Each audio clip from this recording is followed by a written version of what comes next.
Assalamualaikum warahmatullahi wabarakatuh. Bismillahirrahmanirrahim. Nahmaduka ya ghafuru ya syakuru. Mashalli wa sallim barik ala sayyidina maulana Muhammadin wa ala alihi wa sahbihi asma'in nama ba'du. Nah, kemudian di sini saya tabarruk dengan Sayyid Muhammad, gurunya Kiai Haji Azaim. Saya mau cerita tentang amaliyah tadi. Saya sebetulnya nggak niat bacakan bab itu, gara-gara ada khataman jumlahnya banyak saya jadi pusing. Ini panitianya tanya, khatam betul apa enggak? Iya Gus, khatam betul. Tapi kayaknya saya tidak yakin itu. Karena saya ini kan dari pondok tahfidz itu. Biasanya anak khataman itu ya rada bodoni itu loh. Dibaca buanter sing nyemak yang mendelok pojok etok. Mergo kebanteren. Nah, akhirnya lafat-lafat yang di tengah itu enggak di apa? Baca. Tapi ya semoga dimaafkan Allah lah. Yang jelas itu enggak. Tapi saya mau cerita ya. Jadi cara berpikir Sayyid Muhammad ini nanti juga saya teruskan di Ma'had Ali. Ini saya baca ya. Di antara yang diyakini madhab Malikiyah, ini saya baca saja teksnya. Jadi ada riwayat namanya, kalau Sayyid Muhammad bahasakan itu Ataqoh Somadiyah. Kalau di Indonesia kadang orang bilang Al-Ataqoh Al-Kubro, yaitu dengan membaca surat Ikhlas. Di sini jumlahnya hanya 100 kali, Kila 1000 kali. Tadi berapa semua? 700 juta ini sudah susuk banyak ini. Di sini hanya 40, riwayat lagi 100, 1000. Terus sampai tadi berapa? 800 juta. Wah, ini sudah susuk ini. Itu anak cucu sampean pasti masuk surga itu kalau gitu. Ini saya baca, ini kitabnya Sayyid Muhammad ini. Suratul Ikhlasi wal Itqu minan nar. Akhrajat Tabrani fil Kabir an Fairuz ad-Dailami wa Ibnu Uthrin Najasi. Waqad khadaman Nabiyya sallallahu alaihi wasallam. Orang ini jadi khadimnya Nabi. Qala Rasulullah sallallahu alaihi wasallam, mangkoro akul huwallahu ahad mi'ata marrotin fis sholat aghiriha katabawahu lahu baro'atan minan nar. Ini hanya berapa ini? Mi'ata marroh. Berarti kalau satu orang itu cukup 100. Tadi sudah untuk 7 turunan tadi. Untuk orang berapa? 800 juta. Ya, untuk 7 turunan cukup ya? Cukup. Untuk 7 turunan ya, sudah susuk ini, sudah susuk ini. Aduh, ribet ini. Nah, ini tak cari pembenarannya, ini supaya keren. Ini di halaman 188 Abwabul Farad. Warwa Ibrahim bin Muhammad al-Khiyari fi fawaitihi an Hudzaifah marfu'an. Man qara'a qul huwallahu ahad alfa marratin faqad ishtara nafsahu minallah. Berarti 100, ada riwayat lagi 1000. Nanti tak carikan lagi yang berapa? 1 miliar mungkin. Jangan banyak-banyak. Nah, ini saya baca ya. Wa hadzal adatu huwa al-ma'rufu bi ataqatis somadiyah. Wa qad nassa jama'atun mutaakhiril malikiyah ala istihbabi ataqatis somadiyah wa haddu ala qiraatiha wa istimaliha. Minhum Asy-Syaikh Abdus Salam Al-Asmar sak teruse ini. Jadi kullu haula'i istahabbu ataqatas somadiyah ma'atirafi ba'dihim kal Misnawi bi syiddati du'fi hadisiha. I'timadan ala anna hadza minal fadha'il allati yutasahalu fiha. Faman sa'a yasta'milaha roja'a khusula ma fiha fala ba'sa bidzalik ala syarti alla ya'taqida thubuta dzalika anin nabi sallallahu alaihi wasallam hatta la yaqa fil kitsbi alaihi. Jadi intinya itu silahkan Anda bikin jumlah sesuai versi Anda. Yang penting Anda jangan kampanye kalau itu perintah Kanjeng Nabi Muhammad sallallahu alaihi wasallam. Karena kalau kamu atasnamakan Nabi kemudian jumlahnya sampai 800 berapa? 800 juta, berarti Nabi mengajarkan masyaqqah pada umatnya.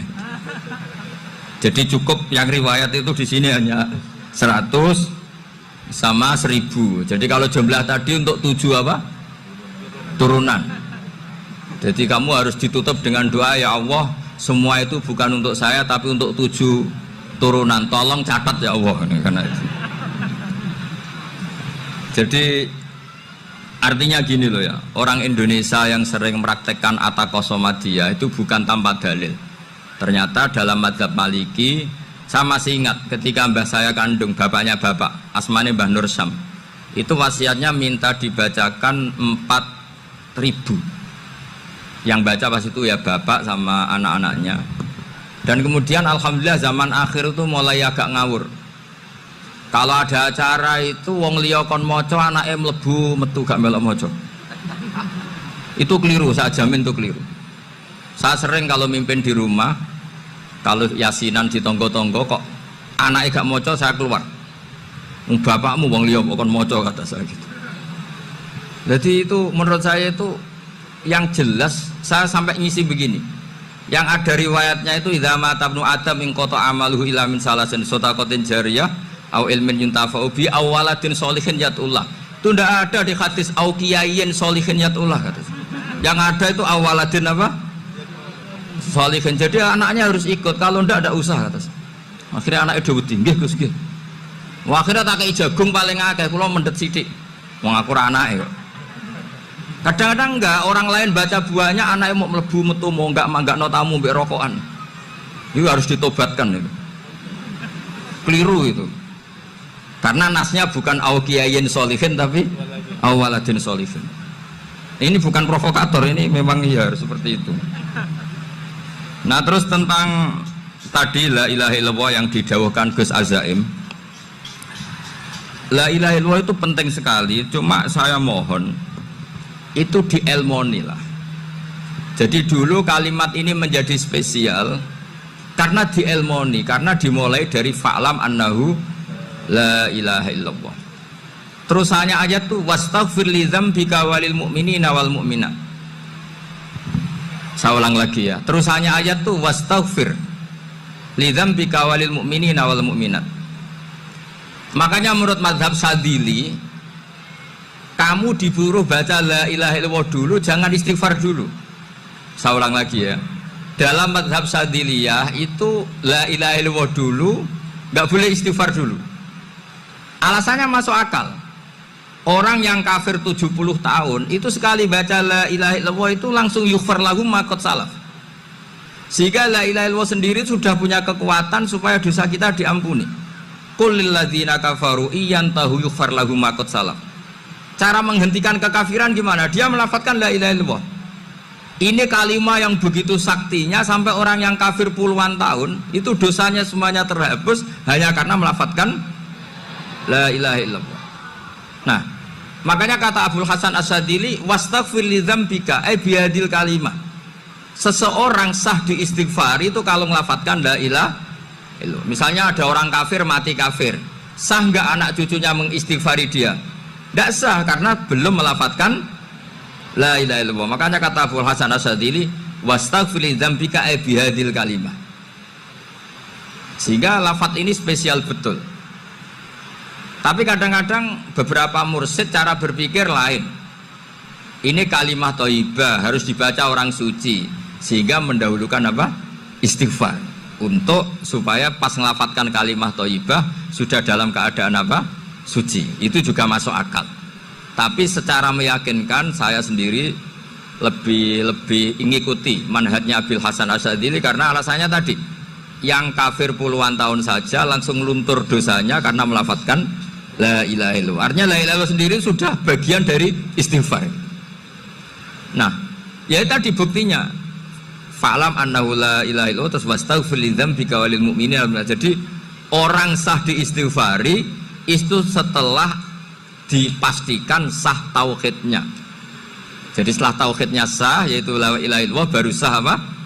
Diistighfari. Sehingga orang kafir, saya ulang lagi, orang kafir yang mati kafir anak cucunya tidak boleh apa? Tidak boleh menistighfari. Terus saran saya kedua, la ilaha illallah itu filosofinya itu nafyun li uluhiyati ghairillah wa isbatun li uluhiyatillah wahdah. Filosofi la ilaha illallah itu gimana?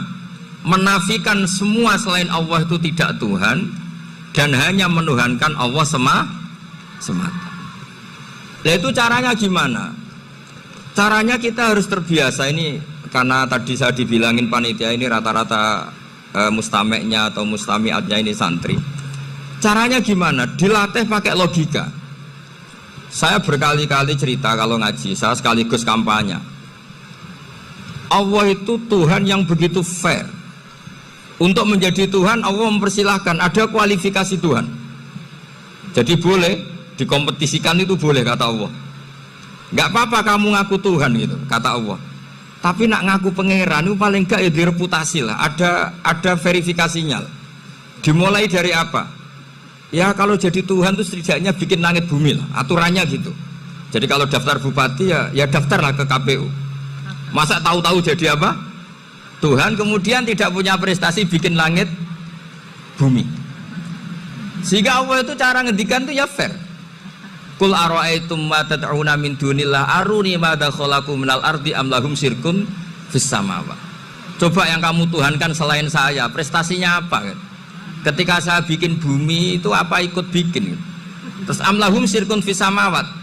Kalau bikin langit, kalau nggak bisa ya urun lah gitu. Urun semen apa urun bego, pokoknya urun lah gitu. Urun ora, gawe bumi ora, ngerti-ngerti ngaku jadi pangeran. Kul hatu burhanakum. Jadi ya kan ya lucu kan, misalnya syarat kiai di Salafiyah kan keluarga Kiai As'ad, cucunya ngaji ngalim. Orang keluarga Kiai As'ad terus muni, aku kiai utama di Salafiyah. Oh mesti dipenjara ya. Lah yo gak gawe langit bumi, gak ada prestasi terus ngaku sebagai apa? Tuhan. Jadi saya ulang lagi, ngaji seperti ini itu sebetulnya lebih ke show, pertunjukan. Supaya pertunjukan ini tidak dosa, saya isi ngaji betulan. Tapi jangan diulang. Karena biasa ngaji rutin. Saya di Jogja tafsir Jalalain sudah juz 23. Pernah khatam hikam, sekarang Nashihul Ibad separuh. Saya ngaji di Sidogiri Itkon, di Sarang Balaghatul Quran, di Hajen Lubul Usul, tapi sarahnya yang Thariqatul Husul, sarahnya Mbah Sahal Mahfud.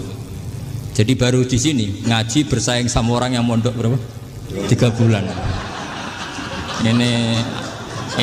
Ini masalah, masalah. Nggak boleh mondok itu harus buat tulis zaman. Tapi ya tidak apa-apa, mungkin laduni ya. Jadi kalau mondok cepet itu kemungkinannya apa? Laduni. Begini, tapi saya tertarik apa yang dikatakan Kiai Haji Abdul Manan tadi menyangkut kalimat tauhid. Saya ngaji di mana-mana bilang, kalau ngaji itu yang tahqiq itu detail. Detail itu bahasa Arabnya tahqiq. Jadi kita misalnya berpikir secara jernih, orang yang kafir 70 tahun itu pasti menjadi muslim karena melafadzkan la ilaha illallah, dan itu bi ijma'il ulama. Semua ulama mengatakan demikian. Saya ulang lagi, itu bi ijma'il ulama. Karena mansus di Quran ada ayat qulil ladzina kafaru iyantahu yughfar lahum ma qad salaf. Kalau orang yang kafir 70 tahun bisa dihilangkan kekafirannya hanya dengan kalimat la ilaha illallah Muhammadur Rasulullah. Berarti kalimat ini statusnya apa? Penghilang kekafiran. Apa? Penghilang kekafiran. Lalu ada kelompok yang mengatakan gara-gara kalimat la ilaha illallah dan pegang patok nisan itu orang menjadi kafir. Ini kan jadi paradok. Lafadz yang kita statuskan sebagai penghilang kekafiran dengan lafadz yang sama orang menjadi kafir. Itu nggak ketemu nalar. Mbok nalar paling apapun tetap nggak ketemu. Kecuali tadi ya dalilnya pokoknya ngotot tadi. Itu memang kacau itu. Tapi alhamdulillah mereka insya Allah ya sadar. Kamu jangan bayangkan mereka tidak sadar terus, berarti kamu doanya jelek. Bisa saja mereka sudah ingin sadar, berhubung digojlok ini terus gak jadi sadar. Jadi jangan-jangan salah kita karena sering gojlok sehingga yang mau sadar jadi tidak apa? Nggak sadar. Saya tadi jam 10 sampai setengah 2 masih ngajar di pondok saya. Saya ngajar tafsir masih di Rembang sana saya. Terus saya ke Semarang, Delalah Muyassar. Ya mungkin agak-agak keramat, jadi tetap jam 3:4 saya bisa ketemu Habib Umar Hafid. Saya beberapa menit ya diskusi tentang manhaj beliau. Dan kebetulan saya sering belajar kitab beliau sama alumni-alumni Darul Mustafa. Meskipun saya tidak pernah ke sana, tapi saya tahu betul mazhab beliau. Karena al-arwah junudun apa? Mujannada. Begini, saya sering dingetikani Mbah Mun, politik tidak jelas itu bagian dari kejelasan. Ini yang perlu dicatat. Jadi politik tidak jelas itu bagian dari apa? Kejelasan. Misalnya begini, siapa yang mengira Khalid bin Walid yang sangat musuhi Rasulullah, dia panglima orang kafir ketika ngalahkan Rasulullah di perang Uhud, akhirnya Khalid bin Walid masuk apa? Islam. Begitu juga Wahsy, qatilu ahabbin nasi ila Rasulillah, pembunuh Sayyid Hamzah, akhirnya juga masuk Islam. Begitu juga Abu Sufyan, dia pemimpin besar kafir Mekah ketika perang Badar, ketika perang Khandaq, akhirnya juga Islam dan menjadi mertua Rasulullah Shallallahu Alaihi Wasallam. Dari fakta ini kemudian banyak ulama alim yang ngambil sikap itu ya coro Jawa itu anggang-anggang itu gak tegas, tapi gak tegas dari rumusan ilmu yang detail. Saya ulang lagi, gak tegas tapi dari rumusan ilmu yang apa? Detail. Bisa saja orang yang sekarang kafir suatu saat mukmin atau muslim. Bisa saja yang sekarang sedang fasik suatu saat soleh. Bisa saja yang mondok 3 bulan rois PBNU. Sementara yang mondok lama kadang Kiai RT. Tapi itu hanya hukum duniawi. Saya yakin yang Kiai RT ini PBNU di akhirat. Karena mondoknya lebih apa? Lama. Itu tak jamin. Saya juga berencana mimpin itu di akhirat saja, bukan di dunia. Makanya saya mohon SK itu berakhir muktamar mendatang. Karena saya sudah kiai sebelum diangkat. Makanya saya ulang-ulang, kalau pengangkatan itu niatnya ikrar, saya terima. Tapi kalau niatnya ngangkat, tak gugat di pengadilan. Ini tidak guyon, ini betulan itu. Ya, tapi ini hanya guyon saja. Nah, ini penting saya utarakan teori ngaji ya. Ini saya bacakan naskah asli Sayyid Umar Hafid supaya Anda dapat barokah beliau. Karena beliau selain alim allamah, muridnya Habib Salim, juga beliau pernah ngaji kutub Sayyid Abdul Qadir Segaf di Jeddah. Juga beliau sering istifadah di beberapa kiai. Ini saya baca teks Arabnya kemudian saya terjemah. Bagi yang tidak setuju pemaknanya bisa gugat karena saya baca Arabnya. Yang nggak setuju pemaknanya bisa gugat, tapi tak jamin kalah karena saya paham betul teksnya maknanya seperti itu.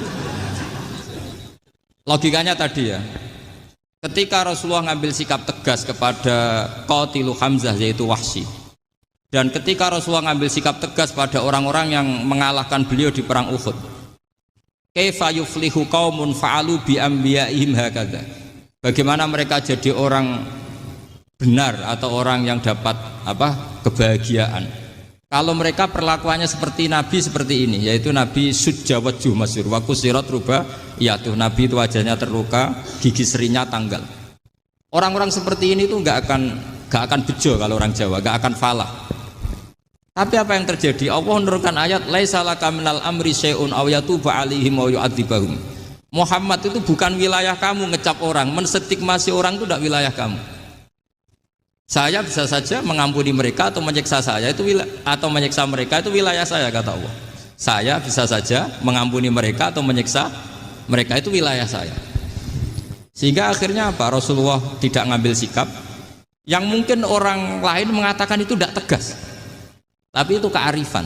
Betul, akhirnya Wahsy malah masuk Islam. Khalid bin Walid panglimanya juga masuk Islam. Dan beberapa orang kafir juga masuk Islam, termasuk mimbenihim, ketuanya yaitu Abu Sufyan. Ini penting saya utarakan. Makanya ini saya baca pembenaran dari konstruksi pikiran tadi. Nah ini supaya khas. Ini khasnya orang mondok 10 tahun ini. Jadi ini tak baca ini. Nah, biar jelas ini nanti teksnya persis ya, tidak saya rubah. Ini di kitabnya Habib Umar Hafid, namanya itu Taujihun Nabi Limardoti Bari. Kalau diterjemah ya mengarahkan orang yang sadar. Nabi itu orang yang sadar ya, sampai ini termasuk orang yang sadar. Limardoti Robbi, menuju mendapat ridho Tuhan atau Allah Subhanahu wa Ta'ala. Saya baca teksnya ini di halaman 179. Ini tidak ada yang saya rubah, tidak saya kurangi. Bismillahirrahmanirrahim. Fala buddha an wattina qulubana ala annana khodamatu ahli hadal qaul wa yattali'u wa min qulubina annana na'taqidu imkaniyata ayyasfa'a fi ahadina yaumal qiyamati man huwal ana kafirun yuslimu faya'lu sya'nu indal haqqi fayakunu sababan li kholasika fil qiyamah yumkinu dzalik. Jadi kita para dai, para kiai itu adalah khodamatu hadal kaun. Kita ini adalah pelayan alam raya ini yang selalu berharap alam ini akan lebih baik. Orang yang sekarang sedang kafir bisa saja nanti yang nyafaati kamu di akhirat, yaitu mereka masuk Islam lalu Islamnya lebih serius, akhirnya punya hak syafaat. Sementara kamu Islam mulai kecil tapi biasa-biasa saja seperti ini, mulai dulu ngaji terus sama Ki Abdul Manan, nggak pernah yang ngisi ngaji, itu artinya nggak ada perkembangan. Makanya saya nggak ingin ngaji lagi karena saya ingin perkembangan Anda nanti tukang mengisi, bukan yang diisi. Kalau saya nanti ngaji lagi di sini, artinya Anda kalau tetap mendengarkan itu tidak ada perkembangan. Pantes saja saya mulang Gus Bahak sampean sing ngaji. Sekali-kali ada perkembangan, saya ngaji sampean yang mulang, itu bagus ya. Meskipun itu perkembangan yang menyesatkan.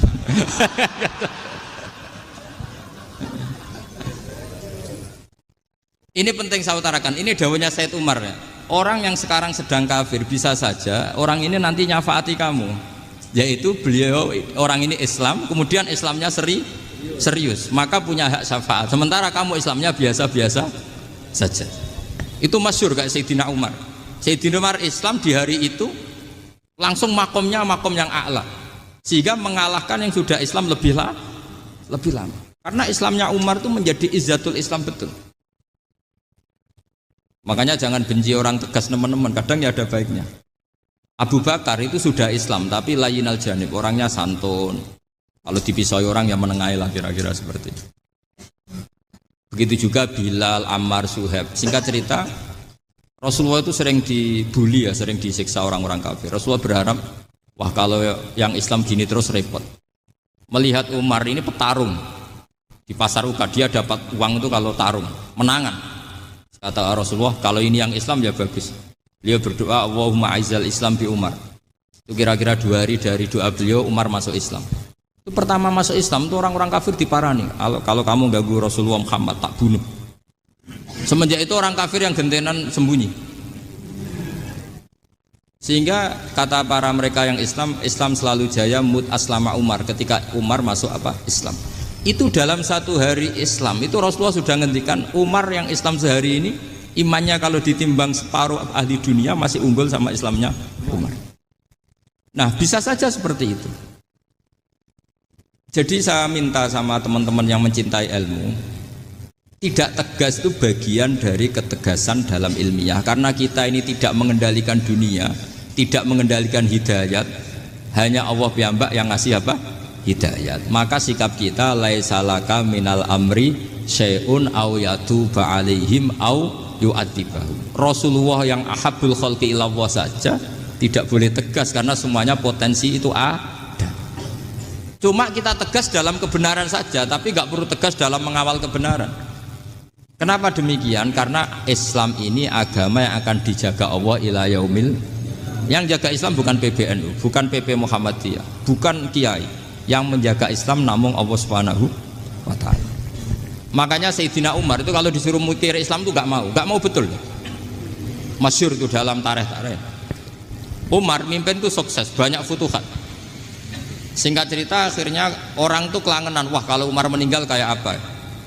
Sehingga Abdullah bin Umar setiap jalan-jalan tuh dibully. Kalau sekarang dibully, ya Abdullah bin Umar bapak kamu itu gimana, sudah sepuh mau meninggal kok tidak suksesi. Kalau saja ada orang penggembala kemudian meninggalkan kambingnya di hutan, kamu anggap orang yang mudoyik enggak, menyanyiakan kambing itu enggak? Ya iya kata Abdullah bin Umar. Apalagi amru hadil umat ini mau ditinggal gelanggang, nanti suatu saat Umar meninggal. Mbok ya suksesi supaya jelas. Logika itu diaturkan ke Umar radhiyallahu anhu, ke Sayyidina Umar. Pertama Umar agak tertarik dengan logika itu. Lama-lama beliau marah. Tidak jadi. Saya tetap tidak akan istikhlaf, tidak akan suksesi. Dan saya tidak akan mikir Islam katanya. Islam akan diurus oleh Allah Subhanahu. Terus beliau ngendikan, Islam ini jalan ketika ditinggal Abu Bakar. Bahkan ketika ditinggal ahabbul khalqi ilallah akramul khalqi indallah, yaitu Rasulullah Muhammad sallallahu alaihi wasallam. Coba Islam dulu dipimpin Abdul Qadir ketua wali, dipimpin Wali Songo, dipimpin orang top. Sekarang dipimpin mondok 3 bulan jalan. Karena Islam yang ngatur Allah Subhanahu wa ta'ala. Jadi ini penting. Loh coba ustadz tuh banyak yang nggak bisa ngaji loh. Tapi ya laku ya nggak masalah. Loh saya kemarin di Korea seminggu. Itu TKI jadi khotib, ada yang jadi mufti, ada yang jadi suriah. Itu ada yang di sana jadi suriah, pulang ke kampung angon kambing lagi. Loh itu teman saya kenal. Suriah Korea. Iya suriah Korea tapi. Artinya gini, bahkan masjid semua yang di Korea itu didirikan oleh TKI dan TKW. Mereka digerakkan Allah untuk mikir agama, karena agama ini milik Allah. TKI saja mikir. Makanya ini penting, yo dakwah tapi tauhidnya sing kenceng, jangan dakwah kenceng tauhidnya kendor. Itu bahaya betul. Saya ulang lagi ya, ini dawuh Habib Umar. Jadi kata beliau, fala budda an wattina kulubana. Kita harus yakin seyakin-yakinnya bahwa semua kemungkinan itu mungkin. Makanya masyhur dalam tarikh ketika kafir Quraisy mau disiksa oleh para malaikat karena mereka sering menyakiti Nabi, kata Nabi gimana? Jangan. Saya berharap kalau bapaknya tidak mukmin, suatu saat anaknya mukmin. Masyhur dalam tarikh. Musuh Nabi besar siapa? Walid bin Mughirah. Punya anak Khalid bin Walid. Abu Lahab punya anak Darrah, itu mukminah yang baik. Abu Jahal punya anak Ikrimah, itu mukmin yang baik. Di Indonesia lebih hebat lagi. Bapaknya ra iso maca Quran, anaknya hafid. Bapaknya utun ratamat SD, anaknya jadi dekan. Di Indonesia banyak orang nggak siapa-siapa, anaknya jadi presiden, anaknya jadi menteri. Artinya jangan karena bapaknya kafir kamu nganggap anak turunnya pasti selalu kafir. Teori itu sudah salah zaman Rasulullah. Yaitu Walid akhirnya punya anak Khalid, Abu Lahab punya anak Darrah. Terus siapa? Abu Jahal punya anak siapa? Ini penting saya utarakan karena dakwah kalau terlalu semangat, nanti kalau menghilangkan tauhid bahaya. Tetap innal huda. Uni Soviet kayak apa? Mengkooptasi negara-negara sekelilingnya sampai jadi Zuni. Tapi apa yang terjadi? Uni Soviet yang runtuh, persemakmurannya semua rata-rata jadi negara apa? Islam, kayak Uzbek, kayak Ceknya, kayak apa-apa. Karena agama ini diurus Allah. Sehingga kalau tapi kamu ngitmai agama nggak apa-apa. Makanya istilahnya Habib Umar khodamah itu pelayan, nggak apa-apa. Kita ngitmai agama itu nggak apa-apa. Dengan ngitmai terus mikir nggak apa-apa. Tapi jangan mikir yang merasa kalau kita mati, wah nanti agama ini kukut karena saya mati. Kamu itu siapa? Agama Islam ini tidak pernah dipasrahkan kamu. Diurus oleh Allah Subhanahu wa Ta'ala sendiri. Sehingga ketika Wali Songo meninggal, agama ini tambah kuat sampai sekarang. Kecil saya itu kalau pengajian susahnya bukan main, harus izin sana sini. Sekarang setiap pengajian polseknya datang, polresnya datang, nggak ada intel, nggak ada apa. Padahal kiai dulu sama kiai sekarang itu kira-kira alim mana? Raden kiai dulu. Mbah Hasyim Asy'ari itu ngarang kitab sampai dibaca di Yaman. Saya sering baca juga kitab beliau, Risalatu Ahli Sunnah wal Jamaah. Kiai sekarang mau terjemah aja kadang salah memahami. Tapi ya Islam tetap jalan karena Islam ini dikawal, dijaga oleh Allah Subhanahu wa Ta'ala. Maka kalau dalam cerita tarikh sirahnya Ibnu Ishaq itu, tauhid itu penting. Beliau cerita begini, Sayyid Abdullah itu namanya Abdullah bin Abdul Muthalib. Kita tahu kenangannya Rasulullah terbanyak itu bukan dengan Sayyid Abdullah tapi dengan Sayyid Abdul Muthalib, dengan mbahnya. Karena Nabi itu mulai kecil dirawat oleh siapa? Mbahnya. Yaitu yang disebut Nabi ketika 2 bulan kan abahnya sudah meninggal. Ya saya baca ya, pakai bahasa Arab biar jadi bid'ah. Nanti kalau bahasa Indonesia ada bid'ah. Tidak betul. Diba atau berjanji sebenarnya itu kitab sejarah, berhubung dibaca bahasa Arab terus kayak mantra. Terus yang belakang mau nyenggai soleh aleh, sehingga kubu sebelah bilang tuh khurafat dan bid'ah.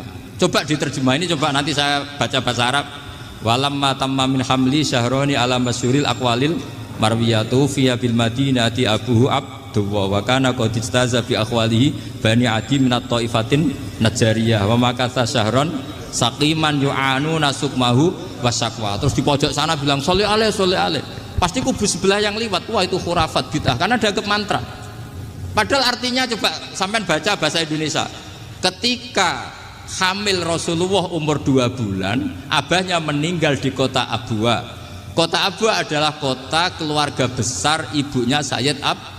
Abdullah. Kebetulan pas ke sana beliau sakit sampai 1 bulan dirawat. Bid'ahnya di mana kalau diterjemah? Wong itu kitab tareh. Makanya saya nggak tahu yang membidah-bidahkan tiba itu karena tadi. Tapi sampean juga ikut salah karena nyenggai sholawat tantok itu. Jadi makanya saya bilang tadi kalau bahasa Arab bid'ah, kalau sudah terjemah bid'ah karena kelihatan kalau itu hanya kitab tareh. Loh, coba bid'ahnya di mana? Wa ba'du fa'aqulu wa Muhammad bin Abdullah bin Abdul Muthalib bin Hasyim. Itu kalau diterjemahkan, kamu harus tahu siapa nama Muhammad. Muhammad punya abah siapa? Rasulullah Muhammad Abdullah. Punya abah siapa? Abdul Mut. Punya abah siapa? Hasyim. Coba baca gitu di kubu sebelah. Oh iya mesti gitu. Berhubung kok baca bahasa Arab. Wa ba'du fa'aqulu wa Muhammad bin Abdullah bin Abdul Muthalib bin Hasyim. Jadi itu hanya salah baca saja itu. Maksudnya salah yang hukumi, bukan salah yang baca, salah yang apa? Hukumi. Sayyid Abdullah ini orang yang tauhidnya sangat kuat. Sayyid Abdul Muthalib lebih kuat lagi.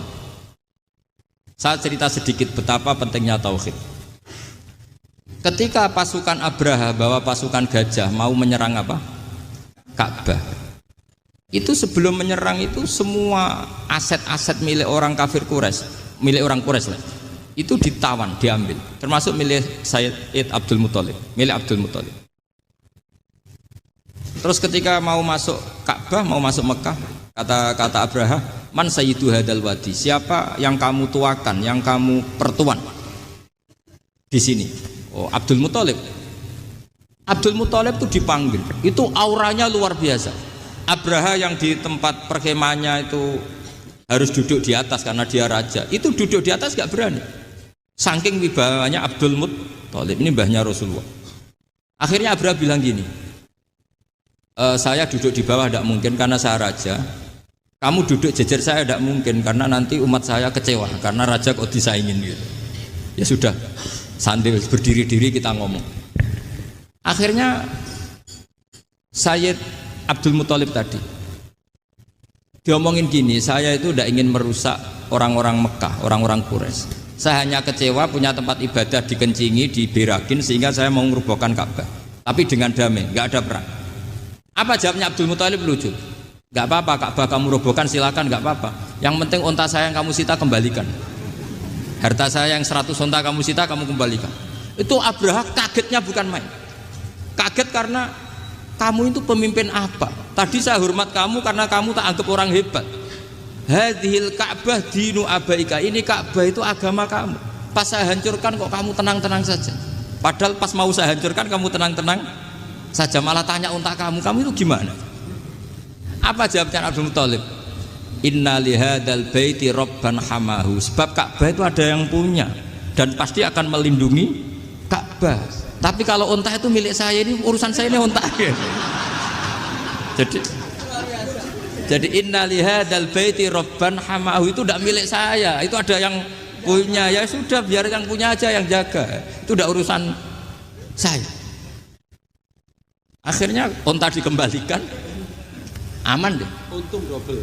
Terus akhirnya dia ke Ka'bah, fa'akhudha bi halaqatil bab, karena dulu apa itu halaqatil bab, karena dulu itu yang dipakai apa itu pegangan itu bentuknya apa? Bulat, makanya diistilahkan halaqah apa? Bulat. Kalau sekarang halaqah ilmiah itu seminar. Iya. Halaqah itu buruhi lain lagi. Ya. Pegang terus bilang gini, kata Abdul Muthalib, ya Allah, Ka'bah ini mau dihancurkan oleh Abraha. Ka'bah ini milik kamu.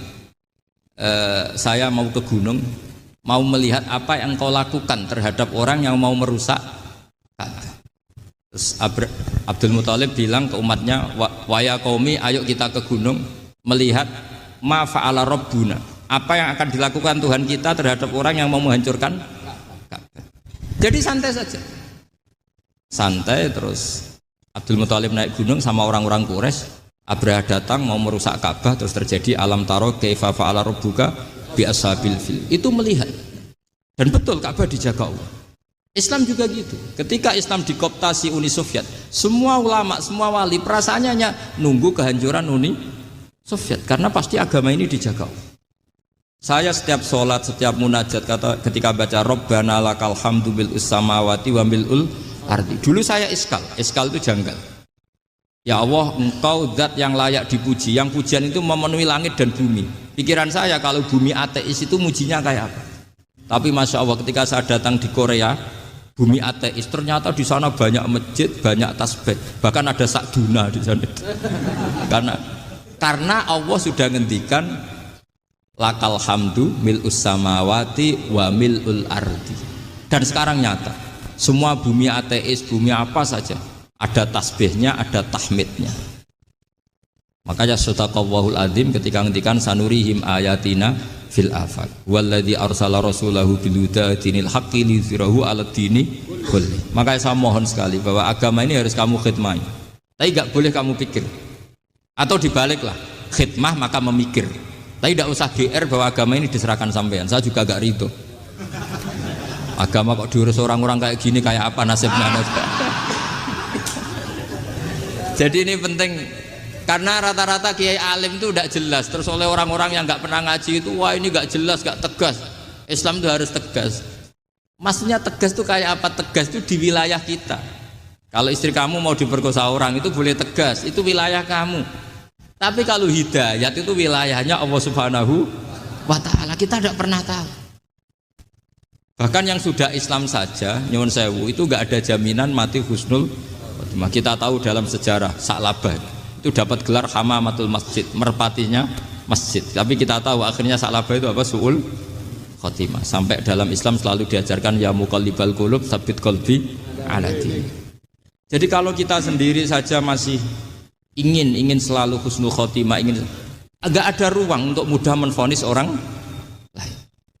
Makanya saya salut sekali ketika Habib Umar menulis kita semua ini mengkhidmati hadal kaun dan selalu berharap bisa saja suatu saat orang yang sedang kafir bisa saja suatu saat muslim.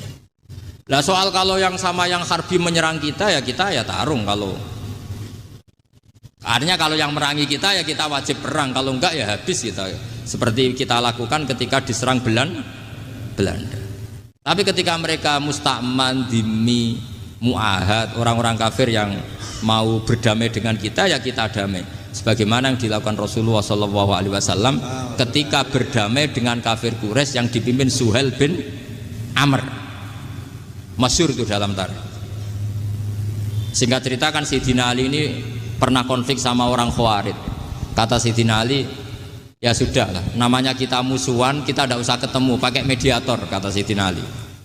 Kata orang Khawarij, ini apa-apaan kok butuh mediator? Nggak ada Qur'annya, ada hadisnya. Kira-kira kalau Pak Sayyidina Ali orang Jawa, nggak ada apa tidak tahu. Walhasil Sayyidina Ali akhirnya baca ayat wa in khiftum shiqaqa bainihima fab'atsu hakaman min ahli wa hakaman min ahliya. Jika suami istri tengah konflik, maka yang keluarga suami kirim mediator, yang keluarga perempuan juga kirim. Terus kata Sayyidina Ali, wa amru ummati Muhammad a'dhamu min amri rajulin wa imra'atin. Kalau suami istri saja ketika konflik butuh mediator, apalagi ini kelompok besar pasti lebih butuh mediator. Akhirnya lalu mediatornya siapa? Kata Sayyidina Ali, ya siapa saja yang penting baik. Ditunjuk seseorang, diprotes sama orang Khawarij, ini orang nggak kredibel. Oh ini, terus Sayyidina Ali marah-marah.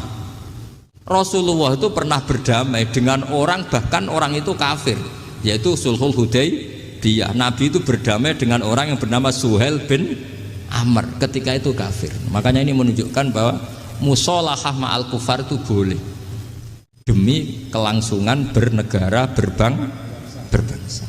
Kamu tidak usah meragukan reputasi NU. Ketika dulu kafirnya kafir harbi zaman Belanda, ya Mbah Hasim fatwa apa? Jihad. Jadi jangan kira tidak tegas. Kita tegas sekali. Justru kita yang punya masa lalu tegas. Tapi kepada siapa dan dalam konteks apa? Paham ya? Terus ini penting sekali untuk dijernihkan. Ini saya baca berikutnya nanti. Tidak supaya tahqiq, saya syukur sekali saya tadi sekaligus minta ijazah sama Habib Umar dan memang saya ngaji ini lama sama teman-teman alumni Yaman. Cuma belum pernah ketemu mu'alifnya. Tadi saya ketemu minta ijazah itu dan beliau senang sekali, bahkan sempat bikin tulisan di kitab saya ini. Sama tidak perlu baca karena kalau bisa ya biasa, kalau tidak bisa malu ya sudah tidak usah. Enggak usah baca.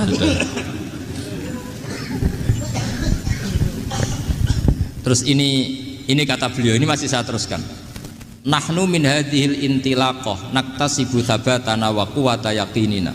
Wa illa fa fil ardi mu'aridun wa muntaqidun wa mukhalifun min akhyarin wa asyrarin, sholihin wa fasikin, muslimin wa kuffar. Kalau kamu punya satu metode ilmiah, metode dakwah, kamu harus siap karena pasti ada yang menentang. Yang menentang itu ya mulai orang soleh, tidak soleh, orang macam-macam. Jadi kalau sudah punya manhaj, memang dari awal harus siap apa? Ditentang. Jadi misalnya PBNU punya kebijakan apa, ya sudah siap saja dibully. Itu pasti itu, karena nggak ada manusia semua suka, semua benci. Kata beliau, anta in kunta fi syakkin min hadzal maslak wal manhaj fattabi man syi'ta wasaha angka ghaniyah wa in kunta ala yaqinin annahu al huda wa mirasun nubuwah wa annahu haqiqatu tarjamatil ahdi ma'rab fala tata'atsar min kalami ahadin yakunu mangkana.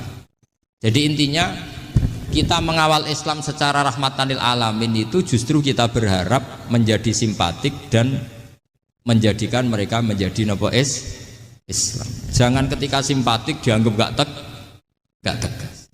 Saya masih ingat betul dawuh Mbah Mun, hak sekseni, kata beliau. Saya masih ingat kalimatnya sekseni. Akurat tegas itu berdasar ayat laisalaka minal amri syai'un aw yatuba alaihim aw yu'adzibahum. Karena potensi sosial itu bisa rubah. Orang yang sekarang kawan kamu bisa saja suatu saat jadi musuh. Yang sekarang musuh kamu bisa saja suatu saat jadi kawan. Terus kamu ngambil sikap tegas dalam sesuatu yang nggak stabil seperti ini, lalu tegas itu kan nggak pada tempatnya.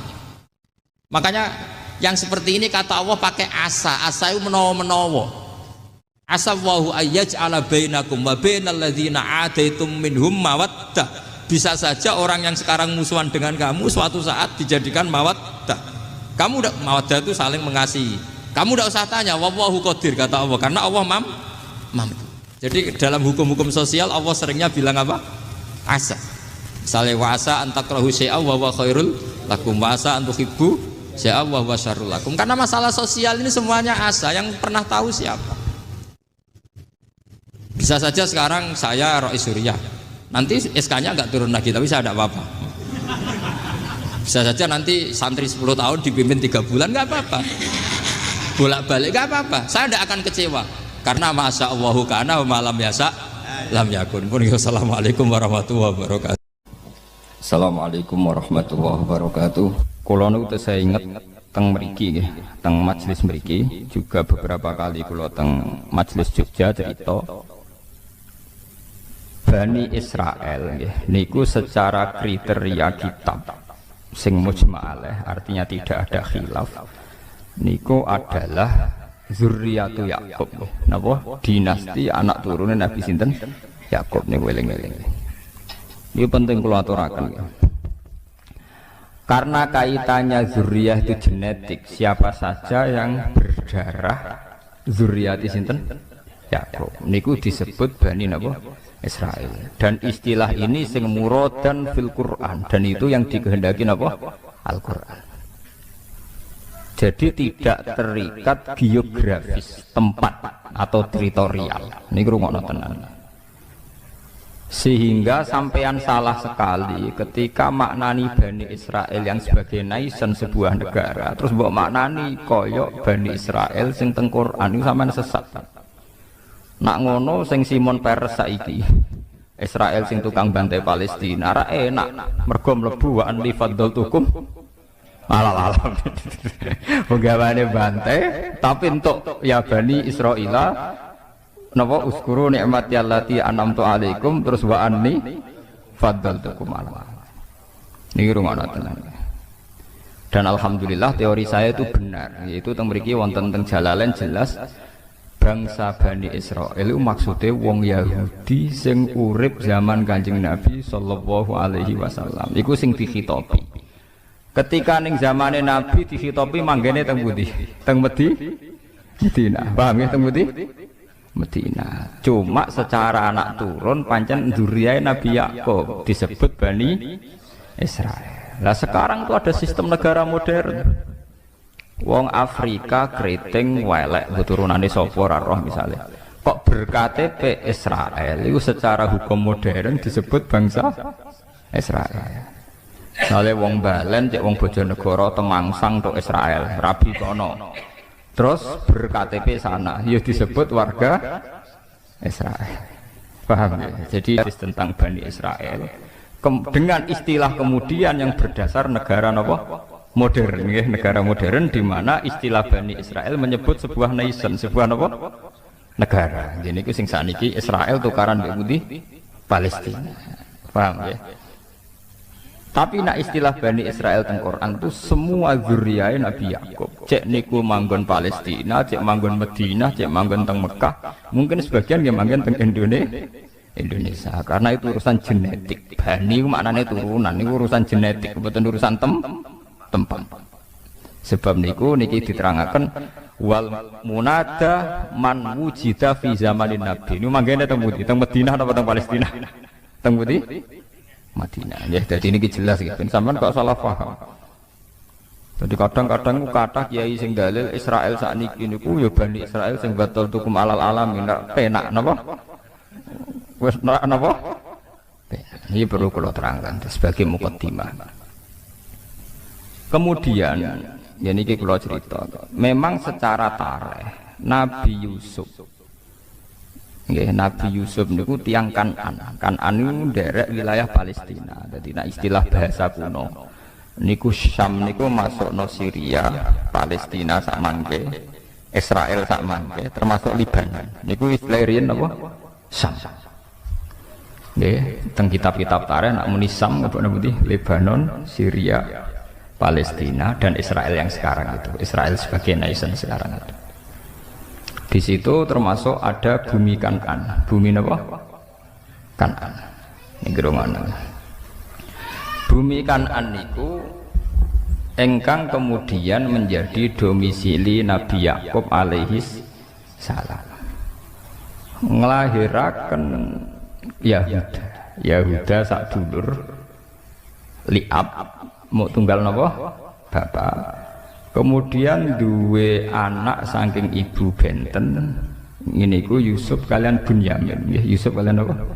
Bunyamin. Terus kados cerita teng surat Yusuf. Nabi Yusuf didrengkeni dulure walhasil akhirnya sukses teng Mesir. Sukses teng pundi?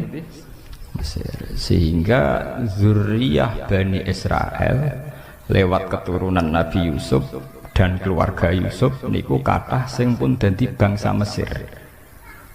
Tapi ketika menjadi bangsa Mesir niku istilahnya tetap Bani napa? Israel. Sementara Fir'aun lewat kebijakan kerajaan gini ku zaman niku Walid bin Royan niku nganggep diri niku penduduk asli. Gini ku sing disebut kaum Kipti. Kaum napa? Kipti. Sing sakniki nek cara bahasa Inggris Egypt niku Mesir. Niki rungokno ya. Karena penduduk Kiptiyah, Egypti niku Al-Kipti niku. Saniki Egypt Mesir Al-Kiptiyah niku penduduk asli Mesir. Sehingga mereka nganggep wong Israel imigran, nggih. Bani Israel napa? Imigran. Di mana-mana imigran kebijakan negara ya dideportasi. Kalau Indonesia sing manggon pundi? Malaysia. Ning dingkon pendatang nak dianggap gak nguntungno nggih napa dideportasi. Nak ra gelem diperbu budak. Tapi yang perlu dicatat, toh itu istilahnya tetap ya Bani Israel. Padahal secara geografis manggon pundi? Mesir. Paham ya? Ini ben sampean jelas. Ben ora aja sampai nganggep nak Israel sing saiki jahat iku termasuk kaum pilihan sing mlebu ya Bani napa? Israel. Sampean fatal. Wong Islam tapi goblok. Gobloke fatal, paham? Karena iku nguntungno napa? Nguntungno napa? Israel. Berarti wis jahat mlebu andi fadl tukum napa? Alal alamin. Iku berarti wis jahat mbok arani kaum pilihan. Paham. Mulane nek goblok aja nemen-nemen. Dadi goblok ya ana aturane, paham. Mulane kula diceritani guru-guru kula, wali ku ana loro. Ana sing wali ya ilmiah, goblok tapi ilmiah. Dene dadine wali mergo saleh. Mergo napa? Saleh. Ya misalnya niku nak podo-podo ngakali mesti mbah ora Jumatan. Aku wis bar Jumatan ning Mekah iku wali goblok, ora ilmiah. Ya wali dengan tanda kutip. Mergo nak Jumatan ning Indonesia bare jam 1. Iku ning Mekah jam 10. Mergo terpaut pinten 4 jam. Jadi ketok goblok ke paham. Namun wis bar iku tetep ketok napa? Goblok. Sajane nak bodoni aja ngono, keliru tak warai sampeyan carane iku ngene. Ben rada ilmiah. Aku Jumatarku engkok wae ning Mekah. Iku rada bener iku. Mergo Jumatane ning Mekah 4 jam kemudian. Tapi nak muni wis bar mesti goblok. Ya mesti keliru nih. Maksudnya mesti keliru nih. Mana nak muni wis kandhani, Mbah, nak bodoni sing ilmiah, Pak. Harga nak 4 jam itu mesti dereng nggih mboten. Terpaute pinten Mekah mriki? 4 napa? Jam. Jadi kalau di sini jam 1, Mekah jam 10 iku ora ono Jumatan, paham ora napa? Jadi nak muni wis bar iku mesti ora ilmiah. Malah wali tanda kutip iku. Dadi mbah nak bodoni iku dielmoni. Dadi misale napa? Engko ape Jumatan nek Mekah iku lumayan ya, rada ilmiah pergi gitu. Artinya ya mbotenan ora tapi ono ilmiah ya paham maksudnya rada lumayan ya gitu. Ya wali tanda kutip, nak wali beneran ya ora tukang bodoni maksudnya. Niku maksudnya nak wali beneran ya ora tau napa bodoni niku mung wali-wali tanda kutip, wali cara wong akeh ya. Ya pasti dukun ngoten niku bulet napa. Niki perlu kula terangaken.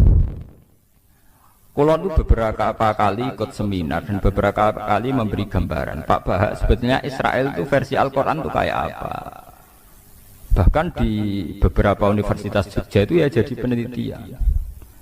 Ironisnya PBB sekalipun itu pakai peta sejarah yang mengacu keberadaan Nabi Musa, Nabi Yakub, Nabi Ishak dan Nabi Ibrahim alaihimus salam. Sehingga dengan data sejarah ini memang kelihatan bangsa Israel yang sekarang sebagai negara modern memang sebagiannya ya keturunannya betul Nabi Yakub. Memang kita tidak munafik. Kita secara gentleman, saya bilang secara gentleman Israel yang sekarang memang sebagian besar ya masih turunannya Nabi Yakub, Nabi Ishak. Kita fair. Tapi kalau acuannya demikian, yang berhak terhadap Israel juga bangsa Arab. Makanya PBB juga harus mendengarkan klaimnya bangsa Arab. Bangsa Arab juga merasa keturunan Israel. Mulane kula bolak-balik teng ngaji mriki cerita. Wong Islam ora ngarah gedeng Yahudi nemen-nemen. Wong Yahudi ora iso gedeng Islam nemen-nemen. Mergo nembe misahna. Paham? Lho mboten sepundi. Yahuda niku sing leluhure wong Yahudi jenenge Yahuda. Yahuda bin Yakub bin Ishak bin Ibrahim. Kabeh ahli tarah sepakat Yahuda bin Yakub bin Ishak bin Ibrahim. Saking ibu Sarah nggih, ibu sinten? Sarah. Nabi Ibrahim duwe garwa Siti Hajar sing didakok teng Mekah sing disebut inni askantu min dzurriyyati biwadin ghairi dzi zar'in inda baitikal muharram. Kemudian Nabi Ibrahim lewat Hajar gadah anak Nabi Ismail. Berarti Ismail ambek Nabi Ishak nggih dulur liab. Dulur napa? Liab. Lewat Ismail niki melahirkan bangsa Arab sing asli. Ini ku kabilah Jurhum sampai ke Sayyid Adnan.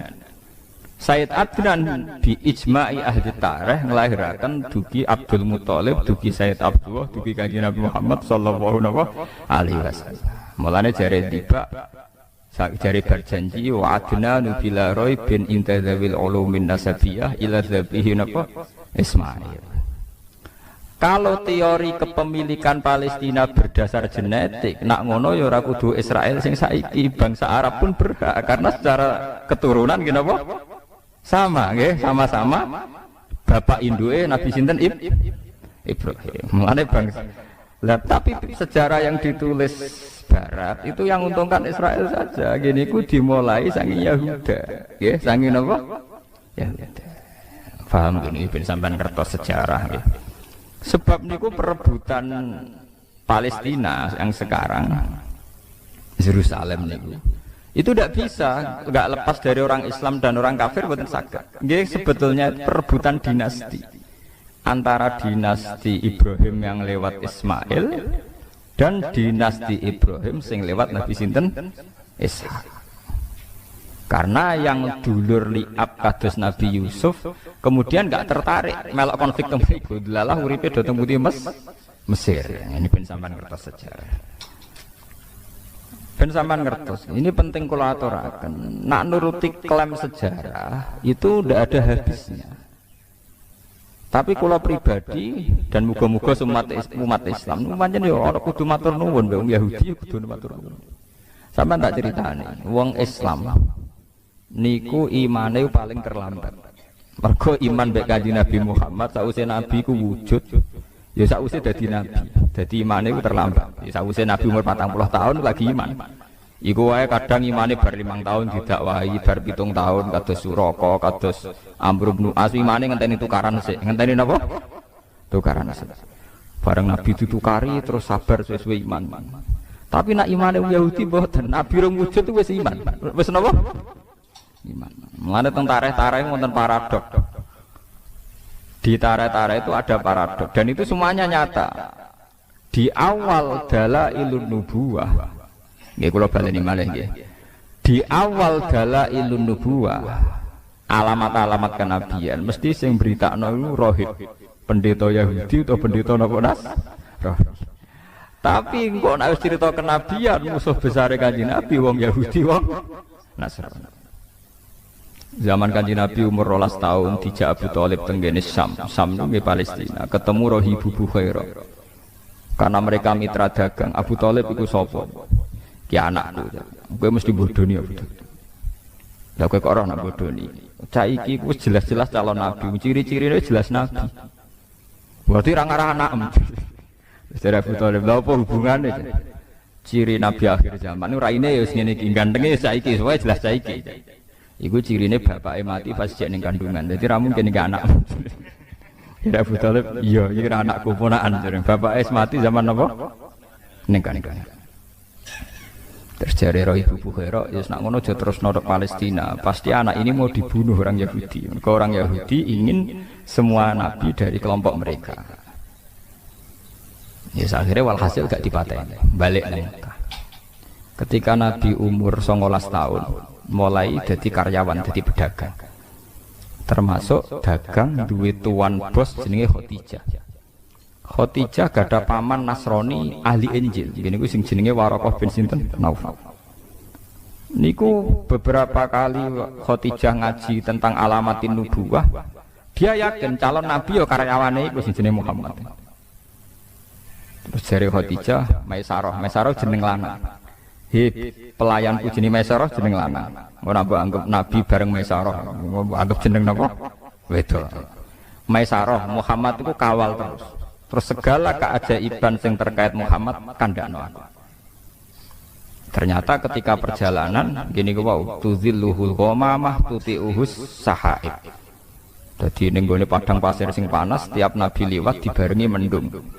Nak nabi ngiyup ning wit iku anut arah matahari sehingga nabi selalu untuk bayang-bayang untuk iyup-iyup. Walhasil Maisarah cerita, wah caniku pancen luar biasa. Gak tahu kena panas mergo dalam perjalanan mesti diikuti napa? Mendung diikuti awan. Terus jare Khadijah, huwa mesti ya iku calon nabi. Akhirnya Khadijah yang karya siap jadi untuk bojone, untuk rabi mek karyawan. Tapi karyawan calon napa? Nabi ora karyawan calon kiri ngetekno donya dadi karyawan tapi calon napa? Nabi. Dia yakin sekali. Makanya dalam sejarah ketika Nabi itu memang ummi ya. Nabi itu memang sisine ku ummi ku ora pahaman. Keibu-ibuan. Jadi beliau itu tidak bisa baca, tidak bisa tulis sehingga tidak banyak referensi tentang nubuwah ya. Tidak banyak referensi tentang nubuwah. Dalam sejarah-sejarah ketika Nabi pertama ngertos malaikat Jibril teng Guwa Hira niku kaget tenan. Karena Nabi tidak punya pengalaman sama sekali, ummi. Malaikat Jibril disangka malaikat mati, itu disangka weden. Ndruwedeg.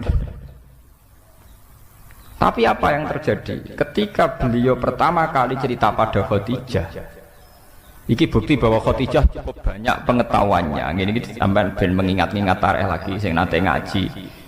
Khadijah dengan segudang referensi, segudang marojek, segudang dialektika akal. Bareng diceritani, Aku mau ngerti iku. Wonge putih nggo wanteng ning guwa. Malah marahi aku Iqra bismi rabbika. Aku wedi ndredeg. Terus jarene Kanjeng Nabi zamiluni aku kemuli, bareng berarti kemuli terus kon cerita. Tapi ketika cerita Khadijah sewenenge Pak. Jadi gamane cara Jawa, ya ini Mas yang saya tunggu-tunggu. Saya yakin ini akan terjadi. Jadi orang grogi blas. Karena Khadijah yakin ciri utama kenabian dimulai min rosil arba'in, saking umur pinten 40 tahun. Sehingga Khadijah lah sing nyeneng-nyeneng Kanjeng Nabi. Paham ya napa? Andekan Khadijah dari awal tidak punya referensi ku calon nabi, mungkin dia melok kaget pisan. Ketemu sapa Mas? Iku gerduwo ta setan ta iblis kan gitu. Tidak ada dalam tarikh. Setelah diceritani gitu Khadijah malah pede, malah yakin. Berarti aku gak salah pilihan iki calon nabi napa? Tenan. Bahkan Nabi saat itu penasihatnya ke Khadijah. Paginya dibawa ke pamannya yaitu Waraqah bin Naufal. Ketika dibawa jari Waraqah bin Naufal, "Yabna akhi, he dulu anake dulurku, kowe cerita." Bareng cerita, Waraqah langsung nyaut, "Hadzal namus alladzi ja'a bihi Musa." Yaiku sing teko ning kowe padha sing teko ning Nabi Musa. Artinya apa? Secepat-cepatnya umat Islam iman ngenteni Kanjeng Nabi wis wujud, ngenteni bar 40 tahun, ngenteni bar dakwah, ngenteni bar salah paham macam-macam ku lagi Islam. Jadi Islamnya sampeyan ning Nabi Muhammad itu terlambat, paham? Dhisik Islame wong Yahudi, mereka tahu sedurunge wujud sinten? Nabi, paham ya? Lha niki tenan ya. Wong Yahudi wong Nasrani. Tapi nggih pun ngoten niku pun sunnatullah. Bareng Kanjeng Nabi wujud tenan, dadi nabi tenan. Sing iman tenanan niku ngomong sing Islame anyaran. Yaiku para sahabat. Sing dhisik nerkenalno Nabi Muhammad ape ana nabi akhir zaman, gentenan musuh. Nah niku ampun sunnatullah niku ora tak pikir ora nabi tok. Sampeyan duwe anak digadang-gadang bodhe musuhe rebutan donya mbek anake. Jadi itu fenomena sosial. Makanya ini Quran disebut wa kanu min qablu yastaftihuna 'alal ladzina kafaru falamma ja'ahum ma'arafu kafaru. Sebelum Nabi Muhammad wujud secara nyata iku wong Yahudi wong Nasrani nak perang muni ya Allah bismi Muhammadin, atas nama Muhammad kula nyuwun tulung menangno. Jadi tiga wasilah tinggi sinten wasilah. Tapi ketika Muhammad wujud secara nyata, falamma ja'ahum ma'arafu malah napa? Kafaru. Jadi wong Yahudi kaya santri sing rada kurang ajar. Santri wanyaran mondok kenal Gus seneng ora karuan. Diceluk kiai ini seneng ora karuan. Sampeyan nek wis ngalim mbek Guse musuhan. Mergo saingan golek pengaruh. Kowe pertama dadi masuk partai Demokrat cek Golkar. Ambek pimpinan wedine ra karuan. Tidak peluangnya sama ya kompetisi si ikut. Jadi sajane padha wae donya ku wis padha wae. Ila yaumil kiamah ki ngoten niku. Kowe dhisik iso salaman mbek kiai nyucup seneng ra karuan. Kok ora mati-mati nganti tuwek. Pas wayahe kowe wis dadi kiai ya saingan. Wis tuwek mau leren mau gentenan. Jare sing tuwek nggih ngoten. Oh nom ra sopan. Dhisik alif bae tak ulang saiki mlete. Ya padha kliru le. Wong dhe kader sukses kok nyesal, iku bahaya goblok pisan. Wong dhe kader sukses kok napa? Nyesal. Sing nom ya keliru pisan. Wong kiyaine umur dawa kok nyesal, iku ya keliru pisan. Iku padha setane, namane padha napa? Setan. Mulane kula dijujup ya rapati seneng. Perkarane ngoten niku kuat suwe ta ora oleh hormat. Manusa tukarane gampang. Beda partai kok ya mari tukaran. Beda pengaruh ya mari napa? Tukaran. Mulane kula seneng ngaji ngeten iki seneng sirapati mulya nemen-nemen. Mergo sing drengki ora pati semangat, mergo ya ora pati mulya. Dampar tekmuli sajata wis bar. Adek mulya nemen-nemen wis. Pidato ning podiume apik. Kiyaine terakhir nomor 5. Tiap MC sampai sambutan ning wabil khusus Al Mukarram Sahibul Fadilah Al Alim Al Alamah mbok nganti lali. Sampai tanggane ora roh. Mane wonten cerita ana kiai ning desa terbelakang. Misalnya jenenge Qurtubi ngene pokoke roe tanggane Qurtubi. Bareng santrine betina Khitabiyah wabil khusus al-alim al-alamah Sohibul Fadilah al-Hajj Kiai Qurtubi. Jare tangga-tanggane, "Sakroku jenenge kok mung sitok Qurtubi kok cek iki kok akeh." Terus dari sing awam nih, paling ora iku maksudnya. Mergo kesuwen oleh wabil khusus Sohibul Fadilah al-alim al-alamah piye karo. Kalau alhamdulillah radhi nasib ngoten. Ora tau pidato. Dadi ora tau dikonokno. Mergo kula ndak yakin niku kuat suwe, paham? Kok beda partai ya kukut napa? Seneng pas-pasan wae. Beda napa? Partai. Anak mulya sak kula ngene sampean gedhe gedhe apane. Sing ngaji ngantuk, kadang ngomong-ngomong kan, kadang ya angep. Hebate opo? Sing hebat ki kula niku mergo ikhlas niku. Ampun kula terangaken. Mulane sampean gedeng Yahudi Nasrani nemen-nemen nggih keliru. Kelirune adalah tiga agama samawi ini pernah bersama-sama ngangkat tema kesamawiyaan, kelangitan. Umpama boten enten Yahudi, Nasrani, Islam, mungkin negara ini atau dunia ini sudah hancur lewat teori kapitalistik, materialis. Jadi soal kita gak cocok mbek wong Yahudi dalam banyak hal, gak cocok mbek wong Nasrani dalam banyak hal. Tapi pasti kita akan banyak sama juga dalam beberapa hal. Mulane Kanjeng Nabi dawuh la tusaddiquhum wa la tukadzibuhum. Nak wong Yahudi Nasrani cerita, kowe aja muni iya, nak muni iya kok nang goro. Tapi aja muni ora, nak muni ora kok nang iya. Misalnya orang Nasrani itu punya terminologi surga Eden. Ning Italia ngerono omah mewah-mewah jenenge Paradisa. Paradisa itu sangka kata Firdaus jamake Faradis. Wong Italia ngutani Paradisa. Surga Eden, Eden ya Aden. Nak kowe tiap cerita wong Nasrani mbok gorohno, berarti kowe gorohno anane surga Eden, surga Paradisa. Tapi kowe muni iya ya keliru, wong kono pangerane telu kowe muk sitok. Paham nggih? Niki kula aturaken. Mulane jare Quran wala tujadilu ahlal kitab illa billati hiya ahsan. Nggih niku masalah-masalah samawi.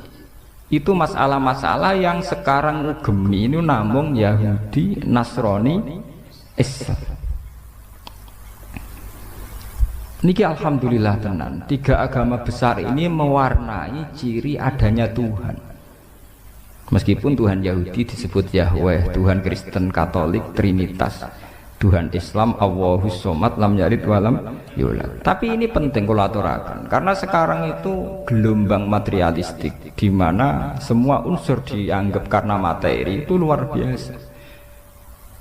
Mulane kula yakin, ainul yakin, suatu saat tiga agama ini akan mendialogkan diri dan menjadi baik-baik saja. Perbedaannya hanya masalah visi-visi keilmiahan. Nanti di era modern, saya itu tukaran saya. Paham ya, macam podo salah pahami, podo kotoke. Tapi bahwa dulu zaman Nabi Muhammad itu sering ada dialek bersama. Misalnya dalam surat sing Madaniyah, ini kalau sebut jelas-jelas Madaniyah. Artinya secara teori usul fikih kemungkinan mansukhoh itu kecil, tidak ada potensi dinasah. Nggih, enggak ada potensi napa? Dinasah. Niku wonten ayat Qul ya ahlal kitab ta'alau ila kalimatin sawa'in bainana wa bainakum. Jadi istilahnya hei ahli kitab maknanya Yahudi Nasrani, ayo kita diskusi bersama-sama ila kalimatin sawa, kita nyari titik temu bainana wa bainakum, kita cari titik temu siapa yang layak jadi Tuhan. Allah na'budu illallah wala nusyrika bihi syai'an. Tetap wong Nasrani lah yakin misalnya ada Tuhan Bapak, Tuhan Anak, Tuhan Ibu, tetap ditakoki sing paling kondang sing sapa? Ya mesti bapak tuh, jenenge bojo wedok be anak tetap kalah be bapak. Sing kodang tetap sitok ta. Iya ya tetap sitok. Ya milih sitok ae. Orang Yahudi tidak punya masalah trinitas karena orang Yahudi tidak punya dosa syirik, enggak ada dosa napa? Syirik. Mulane Quran nak cerita dosane wong Yahudi mesti wayak turunan nabi wiril tukang mateni nabi. Mergo wong Yahudi gak direputasi dosa syirik, dosane tukang mateni. Nganti saiki wong Yahudi dosane mau tukang mateni tok, Pak. Jadi bangsa Zionis itu tradisi dosane tukang napa? Mateni. Tapi ndak ada dosa syirik. Ya paham ya, Tuhan Yahudi tunggal niku Yahweh, napa? Yahweh. Iku nak teng ejaan Latin Y besar, A H besar, W E H besar, Yahweh. Lah Yahweh nak sampean maca ya Allah mbok imalahno iku ya wis napa? Yahweh sama. Kowe nak imalah Ibnu Amir ya wadduha wal laili idza saji ma wadda'aka rabbuka umaqul. Niku ya padha. Sehingga Quran wani nantang ta'alau ila kalimatin sawa'im bainana wa bainakum. Tapi ketika Gus Dur melakukan dialek beragama itu asing cara pondok pesantren. Gus santri wis ora ngaji Quran, men ngaji Faraun rapat. Bakasane makmum masbuk mbek muafik najis bola dua mbek mutawas sita. Dadi tema-tema besar agama jan ora paham. Jadi kudu tobat pancen memang enggak paham. Wong asing tenan sampai ayat iku ya asing tenan. Sing paham iso diitung termasuk kula niku termasuk bejo, kula niku termasuk paham. Lho asing kan. Ngiranya dialek antar umat beragama itu satu teori modern yang difasilitasi LSM atau beberapa media. Padahal enggak, dialek antar umat beragama itu tua sekali, yaitu di surat Makkiyah apa Madaniyah sudah ada ya ahlal kitab ta'alau ila kalimatin sawa'im bainana wa bainakum. Coba kita cari titik temu bainana wa bainakum. Allah na'budu illallah wa la nusyrika bihi syai'a wa la yattakhidha ba'duna ba'dun arbaba min dunillah. Kita harus sepakat bahwa kita ini manusia. Ciri utama manusia itu satu, yaitu tidak bisa jadi Tuhan.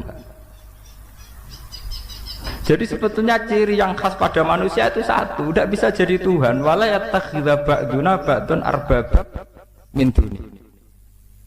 Paham ya? Artinya jangan ada Tuhan yang dari unsur manusia. Karena ciri utama manusia itu satu, tidak bisa jadi Tuhan. Iya. Sehingga zaman itu tiang Yahudi sing masuk Islam nggih kathah kados Abdullah bin Salam. Nggih Ibnu Abi Laila nggih kathah. Tiang Nasrani nggih kathah. Sampai Quran cerita teng akhir juz 6 wala tajidanna aqrabahum mawaddatan lil ladzina amanu alladzina qalu inna takbirun wa idza sam'u ma unzila ila rasuli tara a'yunahum tafidu minad dami mimma arafu minal haq. Ketika wong Nasrani Najran niku diwacakno surat Yasin niku nangis ma asbaha bima unzila ala Isa. Betapa miripnya yang dibawa Muhammad terhadap apa yang dibawa Nabi sinten Isa. Do masuk Islam. Nah, saiki padha kotoke. Sing santri wis ora roh kakean Faraun niku. Paham. Repot nerangno padha ora roh napa? Repot. Sing rowan kaya kula ora pati payu ya repot. Ya kula bareng ora pati payu. Kiai gawe kaya kula niku ora populer. Sing populer sing pidato-pidato. Tapi cara argumentasi ilmiah mbok kuwati, nak depan-depan mbok alam. Nah yang jelas itu cara dalil-dalilan itu ketoke bener kula. Maksudnya iku wong karwan ana ayate terus secara tarikh nggih jelas. Sing ame digo dalil walan tardo angkal Yahud walan Nasara hatta tatabi'an. Lha iku maknane iku piye? Kan yo ora jelas. Ayat iku artine ngeten, wong Yahudi iku mati iku ora ngarah ridho.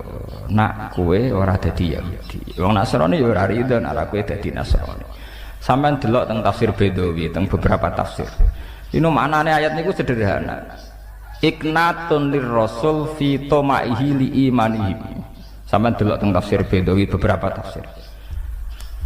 Ayat itu hanya memberi maklumat, memberi warning, memberi iklan ning Kanjeng Nabi Muhammad sallallahu alaihi wasallam.